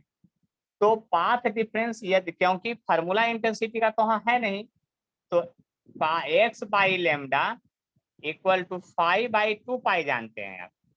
तो अगर x बाई लेमडा पुट करेंगे, x के बदले लेमडा पुट करेंगे तो 5 बराबर क्या हो जाएगा आपका 2 पाई आ जाएगा। यानी कि अगर यहाँ का इंटेंसिटी आई नॉट है और यहाँ का भी इंटेंसिटी, अगर शुरुआत वाले का इंटेंसिटी आई नॉट है तो क्या होगा उसको समझने की कोशिश करते हैं। दोनों जगह का इंटेंसिटी अगर आई नॉट है तो रिजल्टिंग इंटेंसिटी जो होगा इसको I1 बराबर के मान लीजिए और I2 का वैल्यू मान लीजिए कि हमको निकालना रह जाएगा। ठीक है, I2 का वैल्यू क्या होगा हम लोग को निकालना रह जाएगा। इस बात को समझ लीजिए अच्छी तरह से कि हम क्या करना चाहते हैं। ठीक है, तो बात को समझिएगा। अगर ये I1 है तो I1 इक्वल टू क्या होगा, इस बात को समझिए अच्छी तरह से हम क्या कहना चाहते हैं। तो लिखेंगे I0 plus I0 plus 2 root under I0 और cos 2 पाई।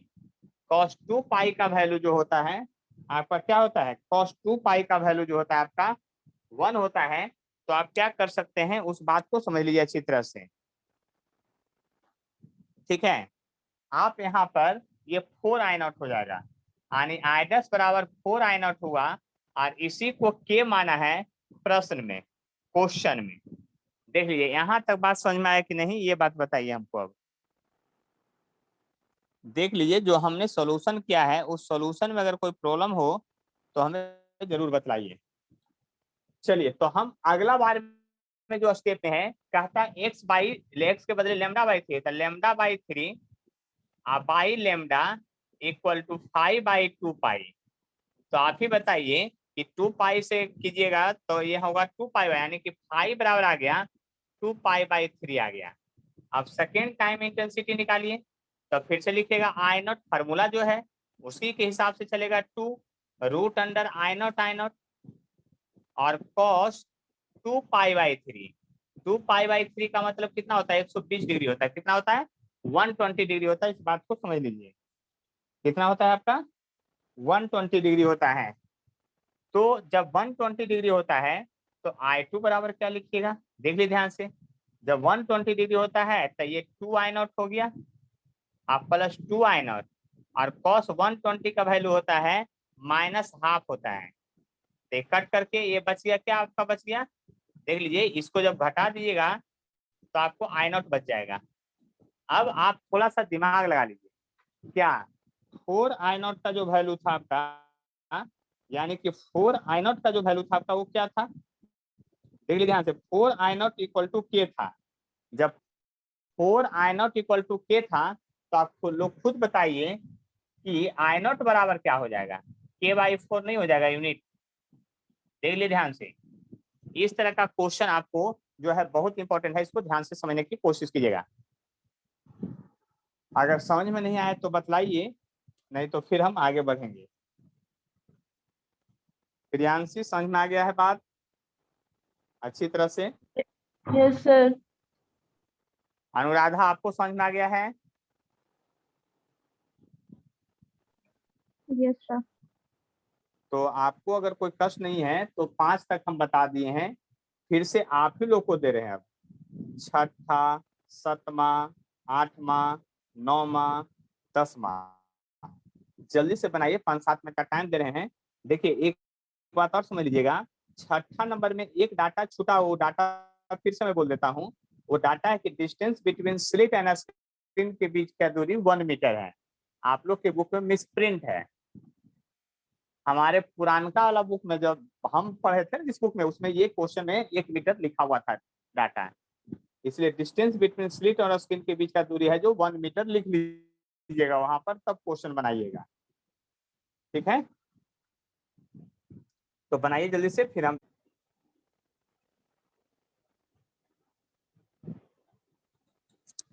चलिए आगे क्वेश्चन बता रहे हैं, है ना। अब बताइए कौन कौन क्वेश्चन आप लोग से बन गया है और कौन कौन हमको बतलाना है, इस बात को समझाइए। 6 नंबर तो बन गया होगा कि 6 नंबर फिर बताना पड़ेगा, ये बोलिए। बन गया सर। अनुराधा आपसे?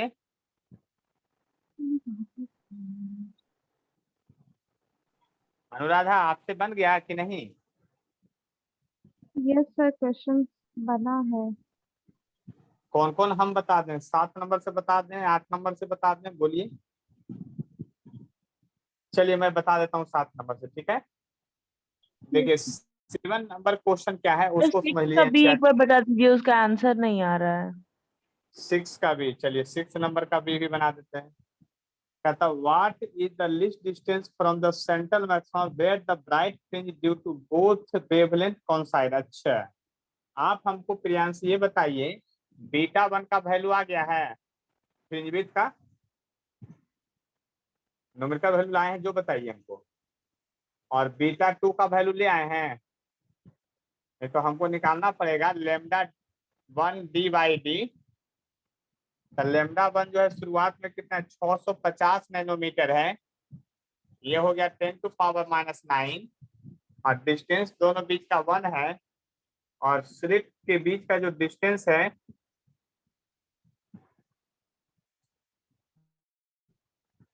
बीम ऑफ लाइट इतना डिफरेंस पैटर्न। अच्छा, इसमें दोनों डाटा छूटा हुआ था ना, डिस्टेंस बिटवीन आपका दोनों स्लिट के बीच का भी डिस्टेंस नहीं दिया था ना। Yes sir. अच्छा, तब तो एक क्वेश्चन ज्यादा इनकम्प्लीट है। ठीक है, ऐसे मैं प्रोसेस बतला देता हूँ क्वेश्चन बनता कैसे है। अगर डी भी दिया रहता तो हम लोग क्या करते, 2 बार निकालते, लेमडा 2 डी बाई डी निकालते। हमको 2 बार क्या आता है, एक बार वेवलेंथ फिर कितना दिया हुआ है आपका, वेवलेंथ जो दिया हुआ है फिर 520 नैनोमीटर दिया हुआ है, 10⁻⁹ इंटू 1 बाई डी लेते, यहाँ भी डी लेते, तो एक वैल्यू आ जाता है बीटा 1 बीटा 2 का। तो अब देखिए इसका जो कंसेप्ट क्या है वो समझ लीजिए। इसका कंसेप्ट हम लोग बहुत पहले पढ़ चुके हैं, यानी बात को अगर समझने की कोशिश कर रहे होंगे तो याद कीजिए कि अगर YDSC में यंग्स डबल स्लिट एक्सपेरिमेंट में 2 स्लिट है। अब अगर लेमडा 1 वेवलेंथ लीजिएगा तो इसका सेंट्रल मैक्सिमा यही बनेगा, फिर बीटा 1 इधर कहीं बनेगा, फिर बीटा 2 यहीं कहीं बनेगा। बीटा 1 मतलब कि हम बीटा 1 क्यों लिख रहे हैं, हम इसलिए लिख रहे हैं कि हम ये समझना चाह रहे हैं कि लेमडा 1 जब वेवलेंथ लेंगे तो ब्राइट फ्रिंज यहाँ भी बनेगा, यहाँ भी बनेगा, यहाँ भी बनेगा, यहाँ भी बनेगा, इधर भी बनेगा, ब्राइट फ्रिंज बनेगा। किसके चलते, वेवलेंथ पहला के चलते। फिर बीटा 2 के चलते जब लेंगे तो ब्राइट फ्रिंज इसके चलते भी बनेगा। बीटा 1 और बीटा 2 सेंटर पर कोइंसाइड करेगा, चाहे कितने तरह का भी वेवलेंथ क्यों नहीं ले लीजिए, सबका जो है आपका फ्रिंज विड्थ सेंटर पर कोइंसाइड करेगा। इस बात को समझ लीजिए, सबका फ्रिंज विड्थ क्या करेगा, सेंटर पर कोइंसाइड करेगा। अब ये 520 है, इसका वेवलेंथ कम है, इसका फ्रिंज विड्थ छोटा होगा, यानी कि बीटा 2 जो है बीटा 1 का नहीं होगा, बीटा 2 नीचे कहीं रह जाएगा, फिर कहीं नीचे रह जाएगा। तो कहता है कि दोनों का बीटा दोबारा कब कोइंसाइड करेगा ये बताइए। तो इसके लिए हम लोग 5वां 6ठा क्लास का मैथ का एगो सहारा लेते हैं। उस मैथ का सहारा क्या है वो सोच लीजिए। जैसे अभी आपको 7:30 बजा है पूरे, मान लिया कि 3 घंटी है बेल, मतलब समझते हैं ना, रिंग करने वाला। एक घंटी जो है हमेशा 5 मिनट के बाद बजती है, एक है 10 मिनट के बाद बजती है, और एक है 12 मिनट के बाद बजती है। मतलब घंटी जो है तीनों घंटी, एक घंटी 5 मिनट के बाद, 10 मिनट का, 12 मिनट का, तीनों अभी 7:30 बजे एक साथ बज गया। तो बताइए अगला बार तीनों साथ कब बजेगा? तो 7:35 में बजेगा, 7:40 में बजेगा, 7:45 में बजेगा, 7:50 में बजेगा, ऐसे बजते जाएगा। ये है जो 7:30 का 7:40 में बजेगा, 7:50 में बजेगा, लेकिन ये तो 7:42 में बजेगा, फिर 7:54 में बजेगा। तो तीनों साथ कब बजेगा दोबारा? तो जब ऐसा क्वेश्चन होता था तो हम लोग एलसीएम निकाल लेते थे। एलसीएम निकालने के बाद फिर क्या करते हैं, उसको हम लोग जो टर्म, जैसे 60 आया, 60 में रानी की 7:30 क्या बजे, अब 8:30 में बजेगा फिर तीनों साथ साथ। तो उसी तरह से जितने भी तरह का फ्रिंज रहेगा, ये मतलब सेम ही, मतलब कि आपका सेम एक्सपेरिमेंट में अलग अलग तरह का वेवलेंथ ले लीजिए, और अलग अलग तरह का वेवलेंथ लेने के बाद अलग अलग तरह का बीटा आएगा, लेकिन सबका बीटा सेंटर पर कोइंसाइड करेगा। दोबारा बीटा कब कोइंसाइड करेगा? तो उसका मतलब ये दोबारा बीटा कब कोइंसाइड करेगा? जब एलसीएम लेने के बाद जो डिस्टेंस आ जाए वहीं पर कोइंसाइड करेगा। याद रह जाएगा ये पॉइंट? बोलिए जल्दी से। Yes sir. चलिए, और ये नीट में क्वेश्चन पूछा हुआ 2012 में भी इस तरह का, उसको बनाइएगा, समझ में आ जाएगा। चलिए इसके बाद जो है 7 नंबर की बात करते हैं, 7 नंबर की बात करते हैं। In double slit experiment the angular width of a fringe is found to be 0.2 degree on a screen placed at 1 metre away, wavelength of light used 600 nanometer. What is the angular fringe of the entire experiment emerged in a water? तो देखिए याद कीजिए, beta medium बराबर जो होता था lambda D by D into mu, लेकिन angular fringe width को थीटा मीडियम बराबर क्या लिखिएगा, और इसको हम लोग बीटा एयर बाई म्यू भी कहते हैं। और थीटा मीडियम बराबर में डी केवल नहीं आता है, लेमडा म्यू बाई डी आता है, या थीटा एयर बाई म्यू होता है। यही फॉर्मूला होता है, आप समझ लीजिए दोनों में। यानी कि जब मीडियम होल एक्सपेरिमेंट को अगर किसी मीडियम में डाल देंगे तो फ्रिंज विड्थ छोटा हो जाता है, क्योंकि रिफ्रैक्टिव इंडेक्स से वेवलेंथ जो है इफेक्टेड हो जाता है, इसीलिए वो छोटा हो जाता है। तो पहले था 0.2, तो अब मीडियम में क्या कीजिएगा, 0.2 एंगुलर फ्रिंज विड्थ दिया था 0.2, और म्यू का वैल्यू दिया है 4/3, तब 4/3 कर लीजिए, आपका आंसर आ गया, आपका यही आंसर हो जाएगा डायरेक्ट। फिर कहता है what is the Brewster angle for glass 8 glass, mu का ब्रेविस्टर एंगल तो वही tan i लगा दीजिए। 8 नंबर में तो सीधा सीधा लगा देना है कि tan i बराबर म्यू होता है, और म्यू का वैल्यू दिया हुआ है 1.5। तो आईपी जो होगा, पोलराइजिंग एंगल जो होगा, वो tan इनवर्स 1.5 होगा। फिर 9 नंबर में कहता है, देखिए light of wavelength of fall on reflecting surface, what are the wavelength and frequency of reflective wave.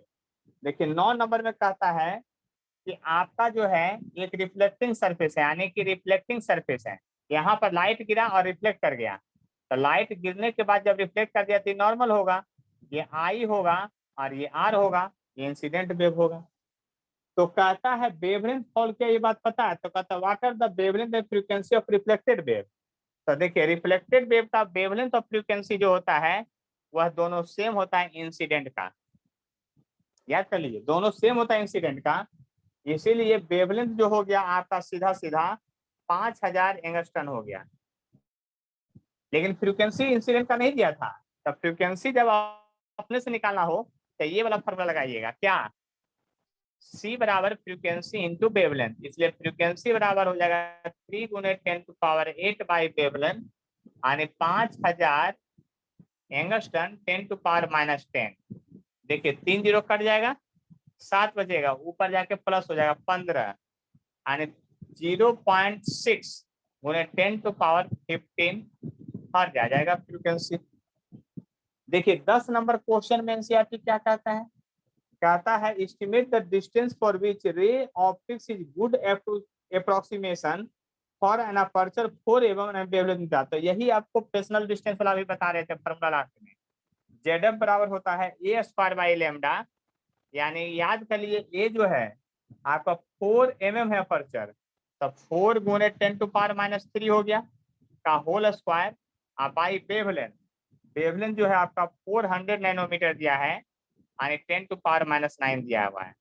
यानी कि यहाँ से कीजिएगा तो 16 हो जाएगा, यानी 4 बचेगा ऊपर और 2 0 गायब हो गया, तब -7 हो गया, ऊपर जाके +7 हो जाएगा, 3 दूनी 6 है, यानी 10, यानी 40 मीटर एक आएगा आंसर आपका। देख लीजिए। अब इसके बाद सिंपल क्वेश्चन बचा हुआ है एनसीईआरटी में, आप लोग बनाइएगा तो समझ में जरूर आ जाएगा। और आप लोग बताइए कि अब आप लोग कौन सा चैप्टर पढ़ना चाहते हैं, मॉडर्न पहले पढ़ना चाहते हैं या फिर इलेक्ट्रोस्टैट से चालू करें, क्योंकि आप लोग 2 गो पढ़ रहे हैं तो दोनों क्वेश्चन पूछेंगे। सर जो बोर्ड में पहले आएगा। बोर्ड में के पहले सब समाप्त कर देंगे, टेंशन मत लीजिए। आपका सर नवंबर वाला नवंबर तक सिलेबस सारा समाप्त रहेगा, आप काहे को टेंशन ले रहे हैं। अभी अगस्त आएगा, अगस्त सितंबर अक्टूबर नवंबर, नवंबर में शुरुआत में लेगा, लास्ट में लेगा, कोरोना बढ़ेगा, अगर आपको नवंबर में सिलेबस लगभग समाप्त हो जाएगा 4 महीना। ठीक है, सिलेबस का टेंशन में तो हम ही बता देते हैं, मॉडर्न चालू करेंगे, है ना। असाइनमेंट आके लिख लीजिए, अनुराधा आप असाइनमेंट आके ले लीजिए कम से कम, जो आपको असाइनमेंट दिए थे ना, फोटो इलेक्ट्रिक इफेक्ट वाला सर। हाँ वही चालू कर देते हैं। यस सर, वो इजी है। अनुराधा आप भी आके असाइनमेंट ले जाइए, नहीं तो पीडीएफ भेजते हैं तो ठीक है, पीडीएफ नहीं तो भेज देंगे, लेकिन असाइनमेंट ज्यादा अच्छा रहता है, आके ले जाइएगा। ठीक है सर। ठीक सर है, हम आपको कुछ मैसेज किए थे, आप रिप्लाई नहीं दिए। हम देखे ही नहीं थे, हम रात में देखे हैं। अच्छा देख लीजिएगा इसे। ठीक है, ठीक है। तो आज का क्लास अब एंड करते हैं, मेरा तुरंत क्लास अभी लगा हुआ है। ठीक है, थैंक यू सर। आज 6:30 बजे तक ज्वाइन कर देना है।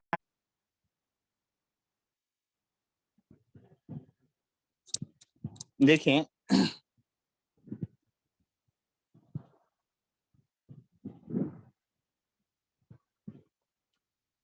जो हम लोग क्वेश्चन बना रहे थे, अगला क्वेश्चन देखिए 13 नंबर, है ना। देखिए 13 नंबर में क्या कहता है, क्वेश्चन को समझने की कोशिश कीजिएगा। कहता है yellow light is use in a single slit diffraction experiment with slit width of 0.6 mm। ठीक है, if yellow light replaced by x-ray then observed pattern will be revival। तो एकदम वो भी क्वेश्चन जो है सिंपल वही क्वेश्चन है। आप बताइए फ्रिंज विड्थ का जो फॉर्मूला था यहाँ बीटा बराबर लैम्डा डी बाई ए था। आप येलो लाइट से, येलो से कहाँ चले गए, एक्सरे पर चले गए हैं। तो आप लोग को क्या याद है, येलो लाइट का वेवलेंथ ज्यादा होगा कि एक्सरे का होगा।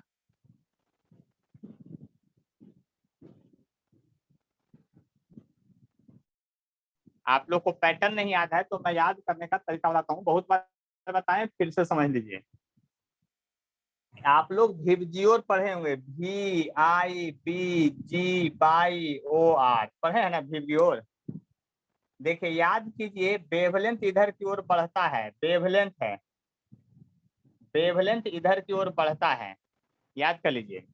और रेड के ऊपर होता है इंफ्रारेड, रेड के ऊपर क्या होता है आपका इंफ्रारेड, फिर रेडियो वेव, ये सब होता है। वायलेट के अंदर होता है, इसके पहले होता है अल्ट्रा वायलेट यूवी रेडिएशन, उसके पहले होता है एक्सरे, तब बीटा रे, और तब इधर गामा रे होता है। वेवलेंथ उधर की ओर बढ़ रहा है और एनर्जी इधर की ओर बढ़ता है। क्योंकि एनर्जी का इधर की ओर होता है, एनर्जी इधर क्यों क्यों होता है, क्योंकि आप E बराबर SC बाई लेमडा जानते हैं इसलिए। आ गया गौरव, बात समझ में आ गया हम क्या बोले जो? देखिए यस लर्न सर। करने का तरीका यहीं से है। विबग्योर आप बहुत पहले से 10th क्लास से रटते हैं, तो रेड कलर का वेवलेंथ सबसे ज्यादा होता है, वायलेट का सबसे कम होता है, यानी इसका मतलब इधर वेवलेंथ बढ़ रहा है। रेड के आगे इंफ्रारेड, देखिए रेड और इंफ्रारेड एक ही जगह है, वायलेट और अल्ट्रा वायलेट एक ही जगह है, तो वायलेट के पहले अल्ट्रा वायलेट, एक्सरे, बीटा रे, गामा रे होता है। इधर वेवलेंथ घटते चला जाता है और उधर वेवलेंथ बढ़ते चला जाता है। आप बताइए अगर येलो से एक्सरे गए हैं तो वेवलेंथ आपका बढ़ा कि घटा? बोलिए जल्दी से। सब बढ़ा। फिर उल्टा बोले, झापड़ मारेंगे तो दुआ ना, समझ आइए घुस जाएंगे मोबाइल में तब लग जाएगा क्या झापड़।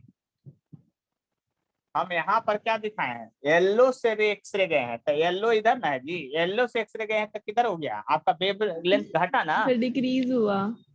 हाँ अब समझ में आया। तो डिक्रीज जब हुआ ये वेवलेंथ, ये दोनों कांस्टेंट है, तब बीटा क्या होगा? डिक्रीज करेगा। और यह नीट में भी क्वेश्चन पूछा हुआ है, जे एडवांस में सिर्फ नहीं पूछा हुआ है। यानी समझ लीजिए, हम बार बार कहते हैं अगर वेव ऑप्टिक्स का क्वेश्चन नहीं बना तो क्या वर्क ऑफ एनर्जी, कोलिजन और सेंटर मास का क्वेश्चन बना लीजिएगा। ये सब चैप्टर का क्वेश्चन हर हाल में बनेगा, इसलिए ये सब चैप्टर को मत छोड़िए। कंपटीशन का ये सब नहीं बनेगा तो समझिए कि दूसरा चैप्टर और नहीं बनने देगा वो आपको। तो बात समझ में आ गया होगा कि सेंट्रल अगर वेवलेंथ घट गया है तो बीटा भी घट जाएगा, यानी तब ऑप्शन आपका क्या होगा, सेंटर मैक्सिमा हो जाएगा, नैरोवर हो जाएगा। क्या होगा? नैरो हो जाएगा। चलिए तो अब आगे बढ़ते हैं। इसके बाद आप लोग का 15 नंबर क्वेश्चन है। देखिए रिजॉल्विंग पावर टर्म नहीं पढ़ाए हैं अभी, इसलिए उसका बात नहीं कीजिए। बाकी आगे 16 नंबर क्वेश्चन अभी बता देते हैं, क्योंकि ब्रेविस्टर एंगल अभी अभी पढ़ाए हैं कि tan I equal to mu होता है। तो पोलराइजिंग एंगल जो होगा, angle of incident at the reflected light is totally polarised for reflection from the glass. तो यही तो अभी लिखे थे, I बराबर tan इनवर्स म्यू। नहीं, फार्मूला डायरेक्ट पूछे हुए था, इसको n रिफ्रैक्टिवनेस को n से डिनोट किया है, इसलिए वैसा वो बात बोल रहा है। चलिए 16 के बाद कौन सा नंबर है ये बताइए, क्योंकि देख लीजिए। सर 19। 19 चलिए एक बात और बताना चाहते हैं आप लोग को, है ना, कम से कम जो लोग पटना में है ऑफिस में आकर के ऐसा असाइनमेंट है ना पे करके ले जाइए, क्योंकि इसके बाद मॉडर्न चालू करेंगे, उसमें भी बहुत क्वेश्चन है। मोबाइल से बनाने में आप लोग को भी कष्ट होता होगा, तो एक बार ले जाइएगा तो सारा काम हो जाएगा, है ना। सब में असाइनमेंट रहता है। अब हमको उसका पीडीएफ भेजना पड़ता है, पीडीएफ भी भेज देंगे, लेकिन पीडीएफ से ज्यादा अच्छा ये होता है प्रिंटेड मटेरियल। नहीं तो बोलिए पीडीएफ भेज देंगे, आप लोग प्रिंट करवा लीजिएगा, क्योंकि उसमें भी बहुत हमको लगता है 20-25 पेज होगा। ठीक है, क्योंकि मॉडर्न बहुत लंबा है, मॉडर्न ही इसके बाद पढ़ा देंगे, क्योंकि स्कोरिंग चैप्टर पहले पढ़ा देंगे। देखिए और जो बोर्ड का तैयारी करते हैं, बोर्ड का तैयारी मत कीजिएगा, समझ गए ना, सीधा कंपटीशन का तैयारी कीजिए, क्योंकि बोर्ड क्या होगा नहीं होगा पता नहीं है आप लोग का, कब लेगा नहीं लेगा, कितना लेगा, ये सब कुछ पता नहीं है। इसलिए और जैसे कंपटीशन की तैयारी कीजिएगा तो अपने आप बोर्ड का तैयारी हो जाएगा।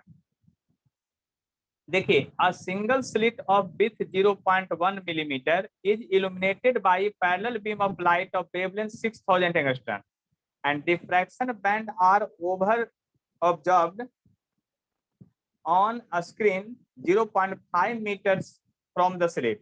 The distance of the third dark band from the central bright fringe is. तो सिंगल स्लिट में डिफ्रैक्शन का बात करा है, कौन सा एग्जाम में पूछा है भाई क्वेश्चन? अच्छा ये भी जेईई एडवांस का पूछा हुआ क्वेश्चन है, नंबर वहां नहीं लिखा हुआ है। देखिए याद कीजिए, बात को समझ लीजिए अच्छी तरह से। आपको ये बात बताइए, यहाँ पर सेंट्रल मैक्सिमा बनता था, सेंट्रल मैक्सिमा फिर फर्स्ट मिनिमा ऐसे बनता है, और फिर सेकंड मिनिमा, थर्ड मिनिमा, इस तरह से बनेगा। तो आपको पता है कि हम क्या कहने वाले हैं। फॉर मिनिमा के लिए जो होता है, मिनिमा के लिए यहाँ जो होता है path difference a sine theta equal to होता है एन लेमडा। ये बात समझ लीजिए, क्योंकि डिस्ट्रक्टिव वाला वहां का YDC का सिंगल स्लिट में, सॉरी वहां का कंस्ट्रक्टिव यहाँ का डिस्ट्रक्टिव होता है। तो देखिए बात आगे ध्यान से समझते हैं और बात आपको समझाने की कोशिश भी करते हैं, ठीक है। तो देखिए क्वेश्चन में कह रहा था सब कुछ दिया हुआ है, the distance of third dark, dark मतलब minima, from the centre, the third dark कहते हैं 3 लगा दीजिए। तो साइन थीटा, अच्छा डिस्टेंस पूछ रहा है, तो यहाँ पर साइन थीटा टेन थीटा बराबर 1 होता था, बाई बाई टी वो फॉर्मूला होता था, और बाई क्या होता था, यहाँ पोजीशन होता था, याद कीजिए। मतलब देखिए आप क्या सोच रहे हैं कि बिना डेरिवेशन बिना थ्योरी को याद किए क्वेश्चन एक भी नहीं बनेगा। यानी कि YDSC का जो डेरिवेशन बताए हैं, सिंगल स्लिट का डेरिवेशन बताए, उसको रटिएगा पूरी अच्छी तरह से, तभी इधर का क्वेश्चन बन पाएगा आपसे। क्योंकि आप जो सोच रहे हैं कि वो फॉर्मूला पर इस पर क्वेश्चन पूरा निकालने तो नहीं निकलेगा, और रटना ही पड़ेगा। और एक बात और भी समझिए, अगर लिखित एग्जाम हुआ, रिटन एग्जाम हुआ आप लोग का बोर्ड, तो YDSC या सिंगल स्लिट में से कोई एक हर एक साल आता है 5 नंबर में सीधा, सोच लीजिए। इसलिए डेरिवेशन भी याद करना जरूरी है, और डेरिवेशन याद करेंगे तभी ये सब क्वेश्चन पूछेगा। कभी एंगल पूछेगा, कभी पोजीशन पूछेगा, तो एंगल तो इससे निकलेगा, पोजीशन के लिए ये करना पड़ेगा एन लेमडा। तो बाई बराबर हो जाएगा आपका एन लेमडा डी बाई ए हो जाएगा। और ये तीसरा है तो 3, सॉरी चलिए इधर लिख देते हैं, बाई बराबर 3। और लेमडा का वैल्यू क्वेश्चन में दिया हुआ है, लेमडा का वैल्यू दिया 6000 एंगस्ट्रॉम दिया है, तो 6000 इंटू 10 टू पावर -10, और डी जो दिया हुआ है 0.5 मीटर दिया हुआ है, 0.5 मीटर हो गया ये।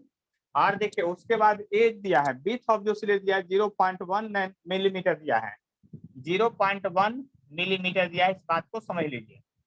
तो 0.1 मिलीमीटर दिया है, तो बात को समझ लीजिए, 0.1 मिलीमीटर है तो क्या होगा, 0.1 मिलीमीटर है तो 10 टू पावर -4 नीचे ऊपर जाके +4 हो जाएगा, तो +4 और 3 7 गया उतना, मतलब -3 बचा, और 6 × 30 3 × 9, यानी कि 9 गुने, तो 4 3 7 10 टू पावर -3 मीटर बचा, यानी 9 मिलीमीटर की दूरी पर बनेगा। आपका क्वेश्चन का आंसर यही है, क्या होगा 9 mm। आ गया है बात समझ में, बोलिए जल्दी से यहाँ तक देख लीजिए, सभी लोग बताइए कि यहाँ तक समझ में आया बात की नहीं।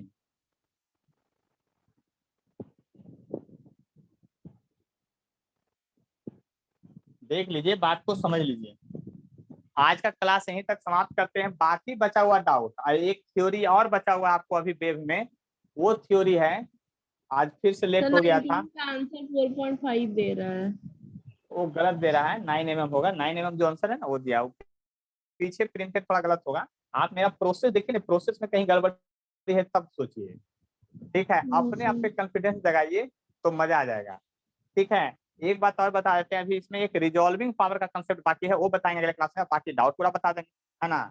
आज फिर से हमको लेट हो गया था, 10 मिनट लगता है ना, हम ही को लेट हो जा रहा है, आप लोग पहले हो जा रहे हैं।